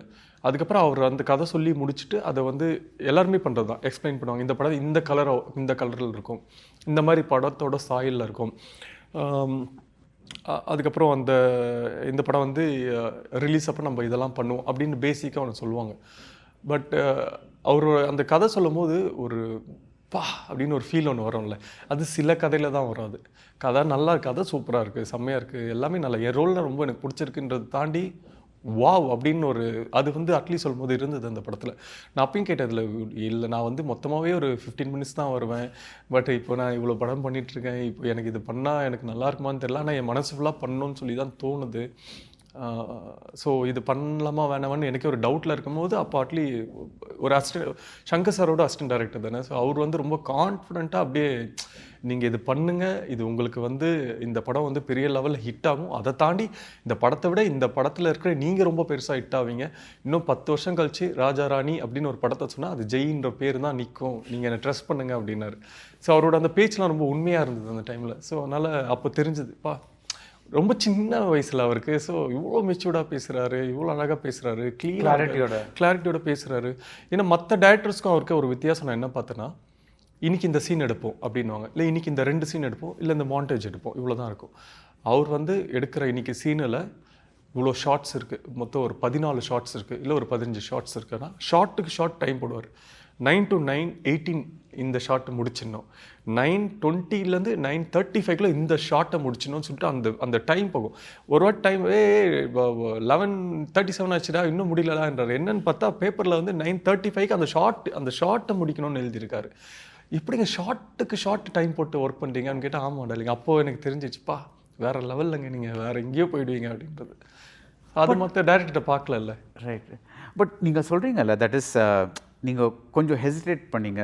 ஸோ தட் மீன்ஸ் ஓரளவுக்கு ஒரு கரியர் பிளானிங் உங்கள் மைண்டில் ஓடிட்டுருக்கு. நம்ம இந்த 15 நிமிஷம் ரோல், நம்ம ஹீரோவுக்கு லைக் நம்ம மெயின் ஹீரோ இல்லை, அந்த மாதிரிலாம் உங்களுக்கு ஒரு ஓடிட்டுருக்குல. When you do so many combination films, multi starrer films நிறைய பீப்புளோட, அப்போ உங்களுக்கு தோணுமா தட் இஸ் நம்ம இதனால தான் ப்ராபப்ளி இந்த சோலோ ஹீரோவா அவ்வளோ டேக் ஆஃப் ஆகலன்னு அந்த மாதிரி ஒரு பேலன்சிங் இருக்கும்? பிகாஸ் நீங்கள் நல்ல படங்கள் பண்ணியிருக்கீங்க, பட் அந்த நிறைய பேர் கூட சேர்ந்து படம் பண்ணுறதா ஹிட்டாக இருக்கும் பெருசாக. எக்ஸாம்பிள் சென்னை 28, சுப்பிரமணியபுரம், எங்கேயும் ராஜாராணி எல்லாமே பார்த்தீங்கன்னா அந்த மாதிரி காம்பினேஷனாக இருக்கும். அது வந்து 50-50 தான் நான் எடுத்துக்கிறேன். அப்படி பண்ணதுனால தான் சோலோவாக சிலது இதுவாகலை. இல்லை நம்ம அப்படி அந்த மாதிரி படத்தை பண்ணி அது ஹிட்டானதால தான் இன்னும் நம்மளுக்கு சோலோவாக நிறைய படங்கள் வந்துட்டுருக்கு போயிட்டுருக்குன்ற மாதிரி ரெண்டுமே எனக்கு ஒரு டைலமா ஒரு இதுவாக தான் இருக்குது அது. பட் அது கொஞ்சம் சினிமா இண்டஸ்ட்ரியில் கொஞ்சம் அந்த மாதிரி ஒரு மல்டி ஸ்டாரர் படம் பண்ணால் நம்ம தனியாக ஷைன் ஆகுறது கஷ்டன்றது உண்மை அந்த டைமில். அப்போ அது அவ்வளோ பேர் சேர்ந்து நடிக்கலை. ஸோ அதனால எல்லா ஹீரோஸுமே தனியாக பண்ணாங்க. அவங்களுக்குன்னு ஒரு தனித்துவம் வரணும், அவங்களுக்கு ஒரு தனி ஒரு பிஸ்னஸ் இருக்கணும் அப்படின்ற மாதிரி இருந்தது. ஸோ அதனால நான் கொஞ்சம் ரொம்ப சரி பார்க்கலாம், குரூப்போடு சேர்ந்து பண்ணியும் பார்க்கலாம் அப்படின்ற ஒரு ஒரு ஒரு இதுதான், ஒரு என்ன சொல்லுவாங்க, ஒரு அட்டெம்ப்ட் தான் அது. உங்கள் சோலோ படங்களில் உங்களுக்கு ரொம்ப திருப்தி தந்த படம்னா எது? எதுவுமே எனக்கு ஆக்சுவலி நம்ம சொன்ன இந்த ஹிட் ஃபிலிம்ஸுமே எனக்கு வந்து இப்போ வரைக்குமே பெருசாக திருப்தி தரலன்னு தான் நான் சொல்லுவேன். ஏன்னா அதாவது அந்த ரேஞ்சு அது ஹிட்டானதை தாண்டி நான் என்ன அதில் பெர்ஃபார்ம் பண்ணேன்ட்டு ஒன்று இருக்குல்ல, அது இன்னமும் ராஜாராணிலையும் இன்னமும் பெட்டராக பண்ணியிருக்கலாமோ தான் தோணும். அது இருக்கும் சம்டைம்ஸ். பிகாஸ் இப்போ நீங்கள் வந்து பண்ணுறீங்க, நீங்கள் யூ திங்க் நம்ம செல்ஃப் இம்ப்ரூவ்மெண்ட் அந்த மாதிரி நான் கேட்கல, பட் இந்த படம் நல்லா வந்திருக்கு அந்த மாதிரி ஒரு சோலோ படம்னா எது? படத்தில் எனக்கு அந்த மாதிரி இன்னமும் பெருசாக 100% எனக்கு சாட்டிஸ்ஃபேக்ஷன்ற மாதிரி இல்லை. But label series, web series எனக்கு ரொம்ப சாட்டிஸ்ஃபேக்ஷனாக இருந்தது. தனியாக பண்ணது அதோட ரீச்சும் எனக்கு ரொம்ப சந்தோஷமாக இருந்தது. அது பார்க்கவுமே எனக்கு இப்போ நான் என்னோட விஷயத்தை ஏதாச்சும் படத்தை நான் திரும்ப இன்ட்ரெஸ்டாக போட்டு பார்க்கணும் அப்படின்னா எனக்கு வந்து இப்போ இருக்கிறதுல லேபிள் தான் எனக்கு வந்து நான் திரும்ப பார்ப்பேன் அப்படின்ட்டு, ஏதோ பண்ணியிருக்கோம்ப்பா அப்படின்ற மாதிரி இருந்தது. ஓகே. ஸோ அது வந்து நீங்கள் வெப் சீரிஸ் பண்ணும்போது அது ஒரு லாங்கர் கமிட்மெண்ட்டில், இப்போ இதே மாதிரி உங்களுக்கு அந்த டைமில் ஒரு 3-4 படம் பண்ண முடியும். ஆமாம், கரெக்ட். ஆமாம். அதை எப்படி பார்க்குறீங்க? இப்போ அதை நீங்கள் சொன்னது என்னென்னா, இதுக்கு நீ வந்து மியூசிக்கும் பண்ணியிருக்கலாமே அந்த டைமை விட்டுட்டு போகிறதுக்கு. அதே என்னென்னா அந்த நம்மளுக்கு வந்து நம்ம முகம் தெரியணும். ஸோ அது வந்து பெரிய ஸ்க்ரீனில் தெரிஞ்சாலும் ஓகே, சின்ன ஸ்க்ரீனில் தெரிஞ்சாலும் ஓகே. ஸோ நான் ஒரு படம் நடிக்காமல் மியூசிக்கு நான் ஒரு டைம் எடுத்தேன்னா என் முகமே தெரியாமல் ஒரு சுச்சுவேஷன் இருக்கும். இப்போ மூவிஸாக வெப் சீரிஸாக சாயா பெங்கர்லாம் நீங்கள் பார்க்குறீங்கல்ல, அவர் வந்து இப்போ கேம் இஸ் சேஞ்ச். ஆமாம், இல்லை அதுதான் இப்போ இருக்கிற இப்போ அதுக்கேற்ற மாதிரி இப்போ நம்ம அவரை காப்பி பேஸ்ட் பண்ணுன்ற நேம் எனக்கு வந்துடக்கூடாது. நான் வந்து ஆல்பம் சாங் பண்ணணும்னு ஆசைப்பட்டேன். அந்த டைமில் நிறைய பேர் ஆல்பம் சாங் பண்ணிட்டு இருந்தாங்க. ஸோ அவங்கள பார்த்து நம்ம பண்ணோம் அப்படின்ற நேம் எனக்கு வரக்கூடாதுன்றதுல ரொம்ப ஸ்ட்ராங்காக இருந்தது. ஸோ அதனால் யாராச்சும் ஒருத்தங்க பண்ணிட்டாலும் அதை ஃபாலோ பண்ணுறது கஷ்டமாக இருக்கும். ஸோ தனித்துவமாக இருக்கணும். இப்போ அவர் பண்ணுறாரா, நாள் நீ பண்ணி ஒருவேளை ஓடலைன்னு வச்சுங்க, ஸோ டோட்டலாக ரொம்ப அது ஒரு டிஸ்டர்ப் விஷயமாகிடும். ஸோ அதனால் எனக்கு சீரீஸ் வந்து எனக்கு சீரீஸுமே பண்ணதுனால எனக்கு சினிமாவில் கொஞ்சம் இப்போது 1 இயராக படம் ரிலீஸ் ஆகலை அப்படின்னு காரணம் பார்த்திங்கன்னா முன்னாடி சீரீஸ் பண்ணிட்டு இருந்தப்போ. ஸோ அதுவுமே ஒரு பெரிய விஷயம் தான். பட் ஆனால் ஓகே, இட்ஸ் ஓகே, அட்லீஸ்ட் நீங்கள் சீரீஸில் பார்க்குறீங்களா, அதனால ஓகே அப்படின்ட்டு. ஸோ இப்போ டிஸ்டர்ப் ஆகுன்னு சொன்னீங்கல்ல, இப்போ ஒரு படம் ஒர்க் ஆகலைன்னா அது உங்களை அந்த மாதிரி பெருசாக டிஸ்டர்ப் ஆகாது. அதாவது நம்ம சொன்னது மாதிரி ஹிட்டாக இருந்தாலும் ஃப்ளாப்பாக இருந்தாலும் நியூட்ரலாக இருக்கிறதுல நான் ரொம்ப இஷ்டப்படுறேன். ஒரு பெரிய டச்சாக நாங்கள் தாண்டா இனிமே அந்த மாதிரி சொல்கிறதோ, இல்லை ஃப்ளாப்பானா ஐயோ நம்ம படம் ஃப்ளாப் ஆயிடுச்சு, நம்மளுக்கு இதுக்கப்புறம் பிஸ்னஸ் நடக்காது, பெருசாக இருக்காது, அந்த மாதிரி எதுவுமே இல்லாமல் எப்போவுமே ஒரு பாசிட்டிவாக நியூட்ரலாக இருந்தால் பெட்டர் அப்படின்ற மாதிரி அப்படி தான் என்ன வச்சுக்கிறேன் நான். ரைட். இப்போ அந்த நீங்கள் வந்து அட் ஒன் பாயிண்ட் அந்த சென்னை 28 Part 2 பண்ணுறீங்க, அதுக்கு அடுத்த வருஷம் பலூன் ஒரு படம் பண்ணுறீங்க. You get into some controversies. ஏதோ ஒரு ட்ரங்க் டிரைவிங் இன்சிடென்ட் நடக்குது. அதை தாண்டி வந்து அந்த ஃபில்மோட ப்ரொடியூசர்ஸ் வந்துட்டு இல்லை இவர் கோஆப்ரேட்டே பண்ணல, ஆல்கஹாலிக், இவர்னால டைரக்டர் வந்து ஆல்மோஸ்ட் சூசைட் பண்ணிக்கிட்டார், இந்த மாதிரிலாம் இது நான் வந்து சரி அதெல்லாம் நான் அந்த இதுக்கு வரல. பட் அந்த மாதிரி ஒரு சிச்சுவேஷன் வரும்போது வாட் யூ டூ? இப்போ நான் அதெல்லாம் பண்ணியிருந்தேன்னா எனக்கு ஒரு கஷ்டத்தில் நான் போயிருப்பேன்ல. ஸோ அந்த மாதிரி ஒரு ஹியூஜ் ஒரு ரூமர்ஸ் வரும்போதும், இல்லை நம்மளை பற்றி நம்மளை பற்றி அசிங்கமாக ஒரு ரூமர்ஸ் வரும்போதோ அது எல்லாமே நான் அவாய்ட் பண்ண தான் பார்ப்பேன். அந்த டைமில் அந்த மாதிரி நியூஸ் நிறைய வந்ததுன்னு நிறைய பேர் கால் பண்ணி சொல்லிட்டு இருந்தாங்க. நான் எதுவுமே வந்து இட்ஸ் ஓகேப்பா, எல்லாருமே பண்ணுறது, நம்ம நியூஸ் எல்லாருக்குமே வர்றது, இது நம்மளுக்கும் வருதுன்னா நோ ப்ராப்ளம். நம்ம உண்மையிலே அந்த தவறுகள்லாம் பண்ணியிருந்தா, நம்ம உண்மையிலேயே அவங்க சொன்ன மாதிரி நம்ம தப்பு பண்ணியிருந்தா, என்னோட இந்த சினிமா கெரியர் இங்கே இப்போவே முடிஞ்சிடும். ஒரு மேக்ஸிமம் 6 மந்த் புஷ் பண்ணுவோம், அவ்வளோதானே தவிர அது இருக்காது. இதுக்கான பதில் என்னவாக இருக்கணும்னா, இன்னும் நான் லாங்கராக நிறைய படம் பண்ணிகிட்டு இருக்கேன், இன்னும் லாங்கராக எனக்கு நிறைய படம் ரிலீஸ் ஆகிட்டு இருக்குன்றது தான் என்னோட ஆன்சராக நான் கொடுக்கணும்னு ஆசைப்பட்டேன். அந்த ஆன்சர்ஸ் தான் நான் கொடுத்தேன். ஸோ அந்த மாதிரி ஒரு தவறுகளை நான் பண்ணியிருந்தேன்னா, உண்மையாக பண்ணியிருந்தேன்னா, எனக்கு வேறு படங்கள் வந்திருக்காது, ரிலீஸ் ஆகிருக்காது, இவ்வளோ ஸ்ட்ரகிள் ஆகிருக்கும். ஸோ அதனால் அந்த ஒரு இந்த ரூமர்ஸு இதெல்லாம் இது உண்மையாக பொய்யான்றதை தாண்டி அது டோட்டலாக நான் அவாய்ட் பண்ணுறதுக்கு தான் ரொம்ப இஷ்டப்பட்டேன். ஸோ அந்த ஆக்சிடென்ட் தாண்டி வேறு ஒன்றுமே லைக் ட்ரூ கிடையாது. ஆமாம், இப்போ அந்த படத்துக்கு வந்த இது எதுவுமே ட்ரூ கிடையாது. ஏன்னா படத்தோட ஷூட்டிங் ஸ்பாட்டில் இருக்கிற சுச்சுவேஷன் வேறு மாதிரி இருந்தது. ஷூட்டிங் ஸ்பாட்டில் வந்து இப்போ நான் வந்து ஷூட்டிங்க்கு லேட்டாக போனேன்னு சொன்னாங்க. பட் என்ன கால் டைமே மார்னிங் 11:30 தான். ஃபஸ்ட்டு 9 o'clock ஷாட்டுக்கு ரெடின்னு சொல்லுவாங்க. தென் அதுக்கப்புறம் லொக்கேஷன்ஸ் கிடைக்கல, இப்போ தான் வேறு லொக்கேஷன் பார்க்க போகிறோம் அப்படின்னு சொல்லுவாங்க. அப்புறம் அந்த லொக்கேஷன் போவாங்க. அங்கே போய் இப்போ தான் லொக்கேஷன் கிடச்சிருக்கு, நீங்கள் ஒரு 1 hour கழிச்சு வாங்கன்னுவாங்க. நான் ஒரு 11:30 கூப்பிடுவாங்க, நான் ஒரு 11:30 போவேன். பட் அது வெளியில் டீமுக்கு எப்படி ஃபார்ம் பண்ணியிருக்காங்கன்னா நான் தான் லேட்டாக வந்துட்டேன் அப்படின்ற மாதிரி இருக்கும். பட் எனக்கு டைரக்டர் கான்டாக்டில் தான் இருந்தார். ஸோ நான் வந்து அதுக்கப்புறம் இவ்வளோ நியூஸ் வரும்போது நம்மளும் இன்னொருத்தரை பற்றி ஆப்போசிட்டில் இல்லை அவர் மேலே தான் தப்பு, அவர் தான் இப்படி பண்ணார், அவர் தான் அந்த மாதிரி எனக்கு பதில் சொல்ல பிடிக்கல ஆக்சுவலி. ஏன்னா நம்ம ஒருத்தர் உண்மையாக நம்பிட்டு இருக்கோம், அவரே நம்ம மேலே தப்பான பழியை போடும் போது நம்மளும் அவருக்கு ஏற்ற மாதிரி அவர் மாதிரி நம்ம பிஹேவ் பண்ணுறதுல எனக்கு இன்ட்ரெஸ்ட் இல்லை. அது இன்ட்ரெஸ்ட் இல்லை. பட் இப்போது இன்னி நாள் மட்டும் உங்களுக்கு அதை ஃபாலோ பண்ணிட்டு வரது இல்லை. பிகாஸ் இப்போ உங்கள் டைரக்டர் இப்போ கூட பேசும்போது அவர் வந்து கடைசியாக உங்ககிட்ட வர்றாரு. அவர் சொல்கிறாரு, நான் வந்து இந்த படம் பண்ணும்போது சற்றென்று மாறுத வானிலை பண்ணும்போது சில பேர் சொன்னாங்க, ஜெய் எடுக்கிறீங்களா, நீங்கள் வந்து அவர் லேட்டாக வருவார், அவர் ஏதாவது ப்ராப்ளம் காஸ் பண்ணுவார், பட் ஆனால் நீங்கள் அதெல்லாம் பண்ணல சரி, பட் ஆனால் அந்த ஒரு மார்க் பின்னாடி தொடர்ந்து அந்த மார்க் ஓகே தான். இப்போது நம்ம இப்போ சிஎம் சாருக்கே வந்து எவ்வளோ பேர் பாசிட்டிவாக இருந்தாலும் பாதி பேர் நெகட்டிவாக பேசுகிறதுக்கு க்ரௌட் இருக்குல்ல. ஸோ நம்மளை வந்து 100% எல்லாருமே பாசிட்டிவாக நினைக்கணும்னு நம்ம நினச்சோன்னா நம்ம பண்ணுற வேலையை கரெக்டாக பண்ண முடியாது. ஒரு டாபிக் ஒன்று வந்துருச்சு, அது ஒரு ரூமஸாக கிளம்பிட்டு இருக்கு, அதை போய் நான் ஆஃப் பண்ணணும்னு போனேன்னா என்னோட க்ரியேட்டிவிட்டி இங்கே கட் ஆகிடும். ஸோ என்னோட ஃபோக்கஸ் என்னோட க்ரியேட்டிவிட்டி, நம்ம எப்படி நம்மளை டெவலப் பண்ணிக்கிறோம், எந்த மாதிரி கதையை செலக்ட் பண்ணுறோம், நம்ம எப்படி ஆக்டிங்கில் இம்ப்ரூவ் பண்ணியிருக்கோம், எப்பவுமே எல்லா படத்துலையும் ஒரே மாதிரி அழுதுட்டு இருந்தால் போர் அடிக்கும். அழுகிறதுல எப்படி நம்ம டிஃப்ரென்ஷேஷனை காட்ட முடியும் அப்படின்றதுல தான் என்னோட தாட்ஸ் இருக்கே தவிர இந்த ரூமர்ஸை நான் ஆஃப் பண்ணணுன்ற தாட்ஸ் இல்லை. நான் உண்மையிலே நல்லவனாக இருந்தால் அந்த ரூமர்ஸ் போக போக அதுவாக ஸ்டாப் ஆகிடும். இப்போ கூட அந்த டேரக்டர் அன்றைக்கி ஸ்டேஜில் அது பேசலைன்னா யாருக்குமே ஞாபகம் இருந்திருக்காது. இன்றைக்கி நிலைமைக்கு அது வந்து ஒரு ஃபஸ்ட்டு 100 பேர் பேசிகிட்டு இருந்தாங்கன்னா இப்போ ஒரு 10 பேர் தான் பேசுகிறாங்க.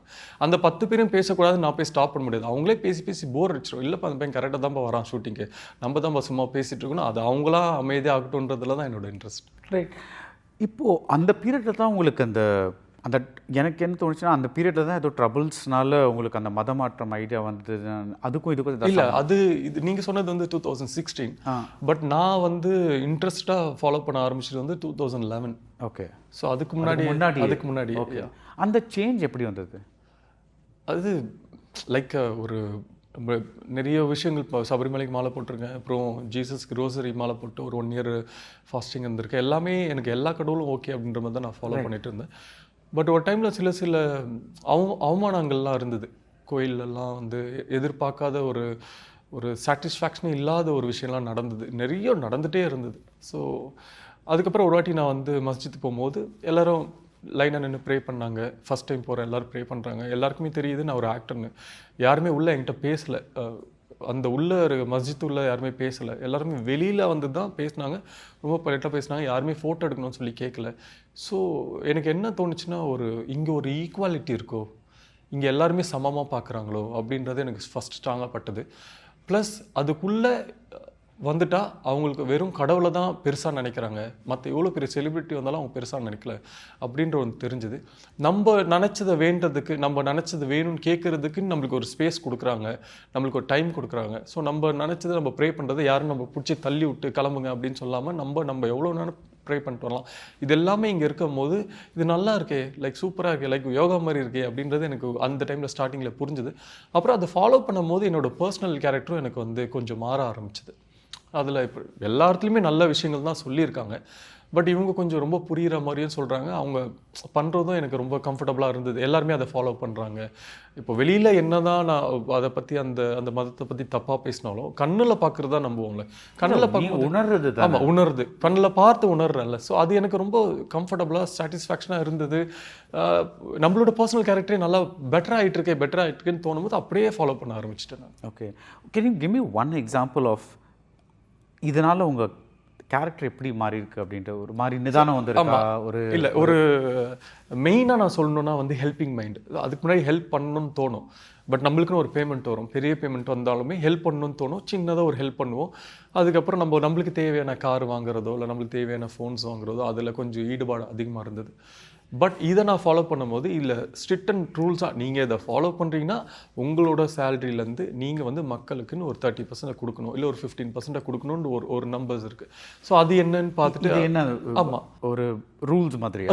இப்போ இஸ்லாமில் நீங்கள் வந்து ட்ரிங்க் பண்ணக்கூடாதுன்றது வந்து ஒரு ரூல்ஸோ, போக் சாப்பிடக்கூடாதுன்ற ஒரு ரூல்ஸோ, அதே மாதிரி நீங்கள் வந்து இந்த மாதிரி நீங்கள் வந்து மக்களுக்கு ஒரு போர்ஷன் வந்து உங்களுக்கு வந்து ஃபேமிலிக்கும், ஒரு போர்ஷன் உங்களுக்கும், ஒரு போர்ஷன் வந்து மக்களுக்கு இல்லாதவங்களுக்கு கொடுக்கணும் அப்படின்றது ஒரு ரூல்ஸ் தான் அது.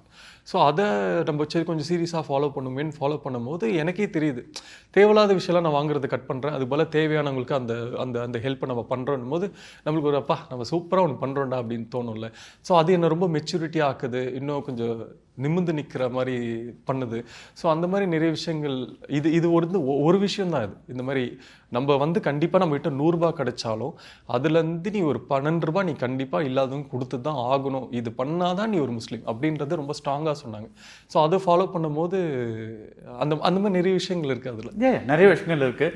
Like so thank you for explaining that in a very nice way. So அது எனக்கு ரொம்ப நம்மள டெவலப் பண்ணும்போது நம்ம அதை மாற்றி தானே. ப்ளஸ் எனக்கு அந்த கவலை ஏன் வரலன்னா, நான் மட்டும் தான் மாறி இருக்கேன், ஃபேமிலி எல்லாரும் அப்படியே தான் இருக்காங்க. இன்னும் ஃபேமிலியில் போய் கோயிலுக்கு போயிட்டு வந்தாங்கன்னா விபூதி எடுத்துன்னு வந்தாங்கன்னா என் தலையில் வைப்பாங்க, நானும் அன்பாக வாங்கிப்பேன், ஓகே சூப்பர் அப்படின்னு. ஸோ அதனால் அது இல்லை. இது வீட்லேயும் பூஜை ரூம் இருக்குது, சிஸ்டர்ஸ் அப்பாலாம் வந்து கும்பிடுற பூஜை ரூம், அது ஒரு இடத்துல இருக்கும். எனக்கு பிடிச்ச ஃபர்ஸ்ட் ஃப்ளோரில் எனக்கு பிடிச்ச ஒரு இஸ்லாமோட இது வச்சுருக்கேன். ஸோ அந்த மாதிரி அது விட்டுட்டோம் அப்படின்ற, நான் விட்டுருந்தாலும் என்னை சுற்றி இருக்கவங்க அதை பண்ணிட்டு தான் இருக்காங்க. எனக்கும் அதில் அந்த ப்ரேயர்ஸும் எனக்கு இன்னும் வந்துட்டு தான் இருக்குன்ற மாதிரி தான். But does it also give you a little bit of maturity in handling questions like இப்போ சில பேர் வந்து பர்சனலாக கொஸ்டின்ஸ் கேட்பாங்க உங்கள் பர்சனல் லைஃப் பற்றி இது ஏன் நடக்கல அது ஏன் ஆகலை அப்படின்ட்டு.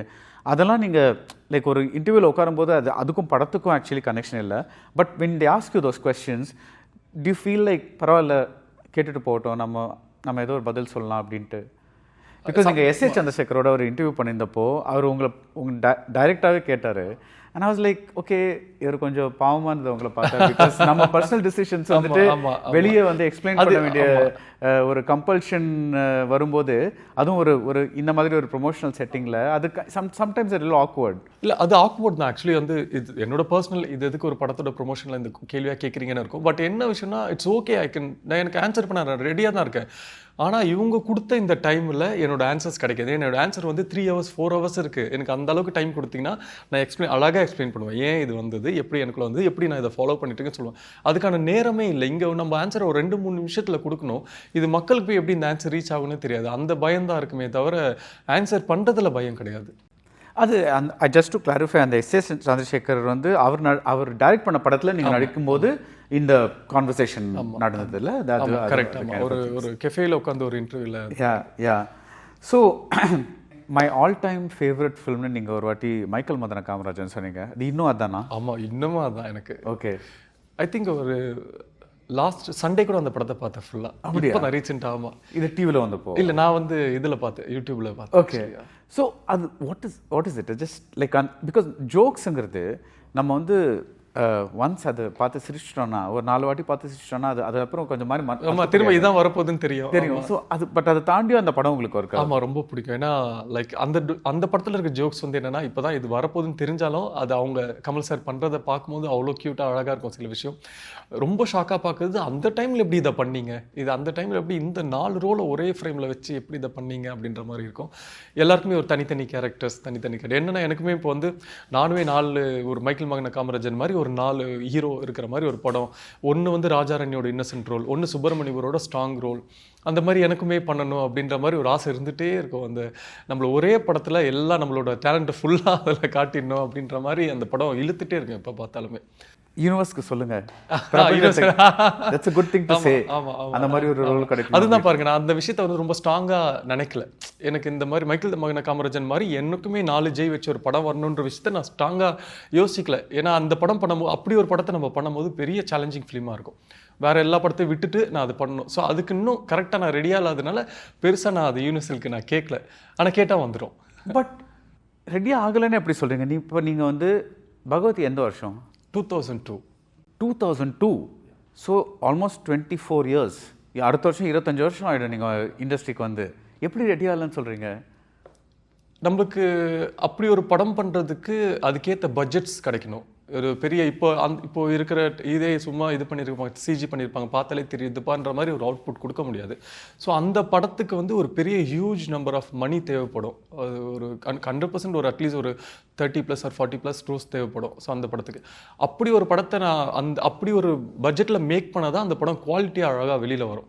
ஸோ அப்படி எனக்கு செலவு பண்ணுறதுக்கு எனக்கு இன்னும் பிஸ்னஸ் இல்லை. அந்த பிஸ்னஸை நான் கொண்டு போய் நிறுத்தினதுக்கப்புறம் தான் அந்த மாதிரி படத்தை பண்ண முடியுன்றதுனால தான் இன்னும் டைம் வரல.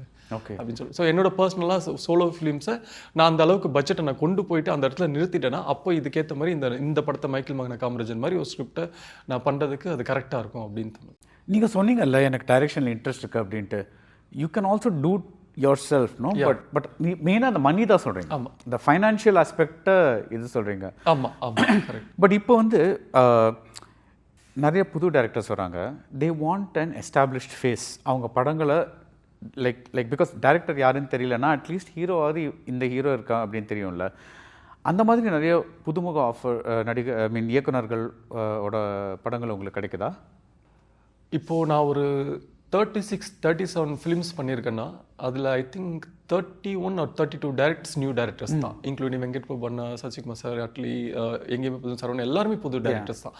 ஒரு 2-3 பேர் மட்டும்தான் லைக் ஆல்ரெடி படம் பண்ணவங்க, Sundar C sir, Arunraj Kamaraj sir. So அந்த மாதிரி ஒரு 2-3 பேர் தான். ஸோ இப்போயுமே எனக்கு நான் செலக்ட் பண்ணுறதுல எல்லாமே நியூ இப்போ அடுத்து பண்ணுற ஒரு 4 படத்தில் ஐ திங்க் 3 படம் நியூ டேரக்டர்ஸ் தான். ஒரே ஒரு படம் தான் ஐஸ்வர்யா ரஜினிகாந்த் மேம் பண்ணுறேன். இப்போ நீங்கள் தேடி போகிறீங்களா இல்லை என்னை தேடி அதுதான் வருது.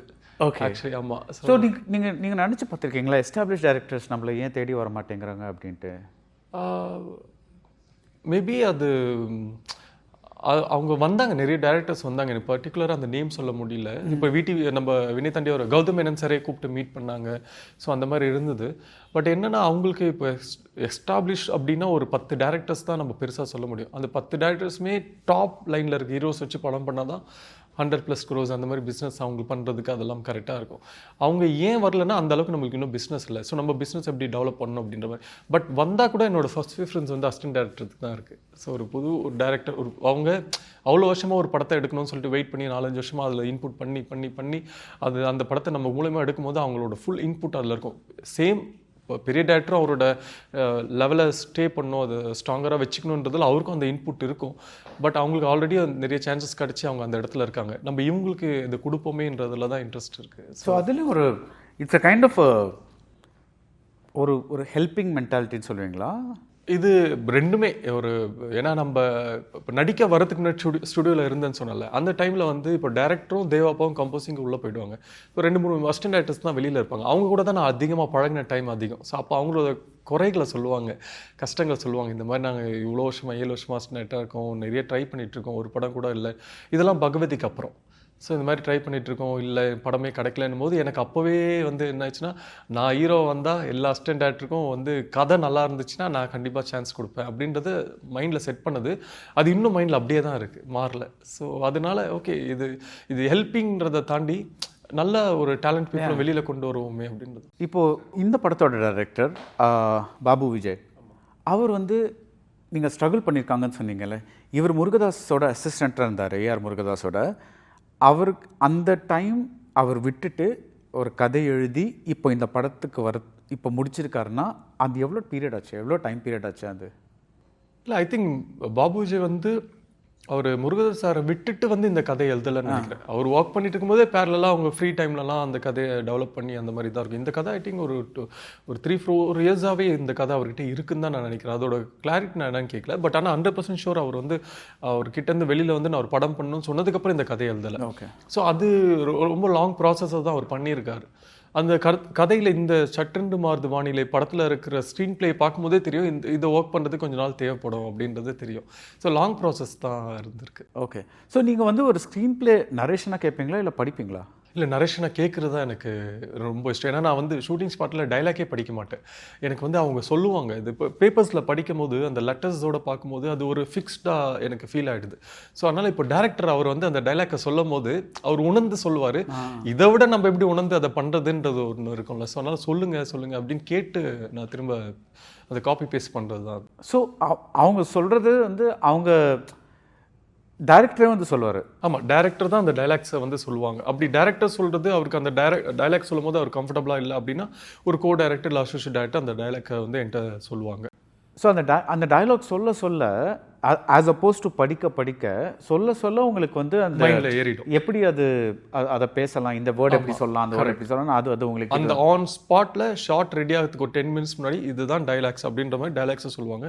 அது இன்னொரு வாட்டி சொல்லுங்கள் அப்படின்னு சொல்லி கேட்போம். இன்னொரு வாட்டி சொல்லும்போது சொல்லுவாங்க. அப்புறம் அப்போவே ஒரு சார் இந்த இடத்துல இந்த ஃபீல் இருந்தால் நல்லாயிருக்கும், ஓகே, அதுக்கப்புறம் மேலே சொல்லுங்கள் அப்படின்னு சொல்லி இது போவாங்க. ஓகே, ஸோ இந்த ஃபீல் இந்த இடத்துல இருக்குமா, இப்போ டைலாக் ஒரு வாட்டி ஃபுல்லாக சொல்லும்போது அந்த டைலாக் அவங்க சொல்லும் போது அப்படியே அதை மெமரைஸ் பண்ணி ஓகே இதுதான்ற மாதிரி நான் ஒரு வாட்டி சொல்லி பார்த்து டேக் பண்ணால் அது கரெக்டாக வந்துடும். நீங்கள் சொன்னீங்கல்ல பகவதி ஆடிஷன் போகும்போது ஒரு 4 லைன் சேர்த்து சொல்ல வர என்ன பிரெயின் சார் உங்களுக்கு? இல்லைங்க, பட் கரெக்டாக ஞாபகம் வச்சிருக்கீங்க பாருங்க. அதை சொன்னீங்கல்ல. பட் இப்போ ஆமாம் நீங்கள் சொல்லும் போது தான் எனக்கே தெரியுது, ஓ வா நம்ம அங்கேருந்து இங்கே வந்திருக்கோமா அப்படின்றது. பட் நம்ம இன்னும் கேட்டாலும் எனக்கு சரியாக நடிக்க தெரியாதுன்ற மாதிரி டைரக்டர்கிட்ட சொன்னாலும் நீங்கள் சொல்லும் போது தான் எனக்கு ரியலைஸ் பண்ணுறேன், ஆமாம் நம்ம அப்படி இருந்தோம், இன்னைக்கு வந்து 4 பக்கம் பேஜ்னா கூட சொல்லுங்க சொல்லிட்டு போய் சொல்கிறோம் அப்படின்றது தெரியுது. நீங்கள் சொன்ன பிக்கஸ்ட் டயலாக் அது, லாங்கஸ்ட் டைலாக்னா புகழ்னு ஒரு படத்தில் ஒரு கிளைமேக்ஸ் ஒன்று இருந்தது.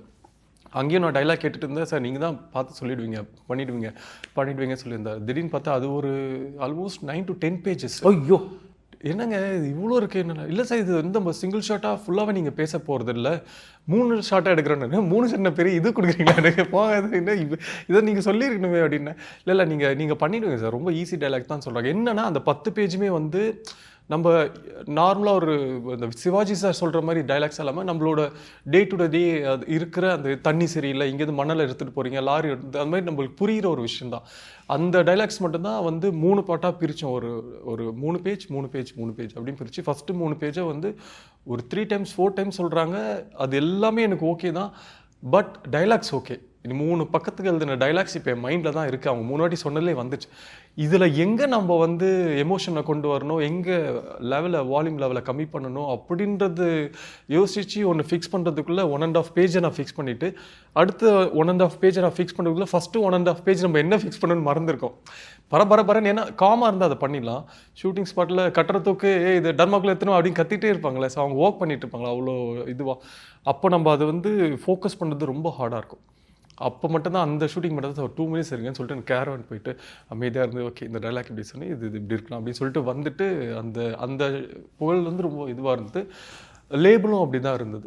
லேபிள் அப்புறம் இந்த படம் சட்டர்ந்து வானிலை நான் வந்து என்னோட கோஸ்டார் ஒரு ஆக்டர் வந்து சொல்லியிருந்தார், டைலாக் பார்த்தீங்களா அப்படின்னாரு. நீங்கள் பார்க்க கூட மாற்றிங்க ஆன் ஸ்பாட்டில் சொல்லுவீங்க, ஆனால் அவங்க வந்து 4-5 பேஜ் வச்சுட்ருக்காங்க உங்களுக்கு கேட்டீங்கன்னா 4-5 பேஜா என்ன சொல்கிறீங்க அப்படி போய் கோட் ஆக்டர்கிட்ட கேட்டால் இல்லை சார் இதை சொல்கிறேன் சார் சொல்லிவிட்டு அந்த ஷார்ட்டுக்கு போகிற வரைக்கும் அந்த டைலாக் சொல்லலை. ஏங்க சொல்லுங்கள் அப்படின்னா ரொம்ப சிம்பிள் தான் சார் நீங்கள் பண்ணுவீங்க அப்படின்னு சொன்னாங்க.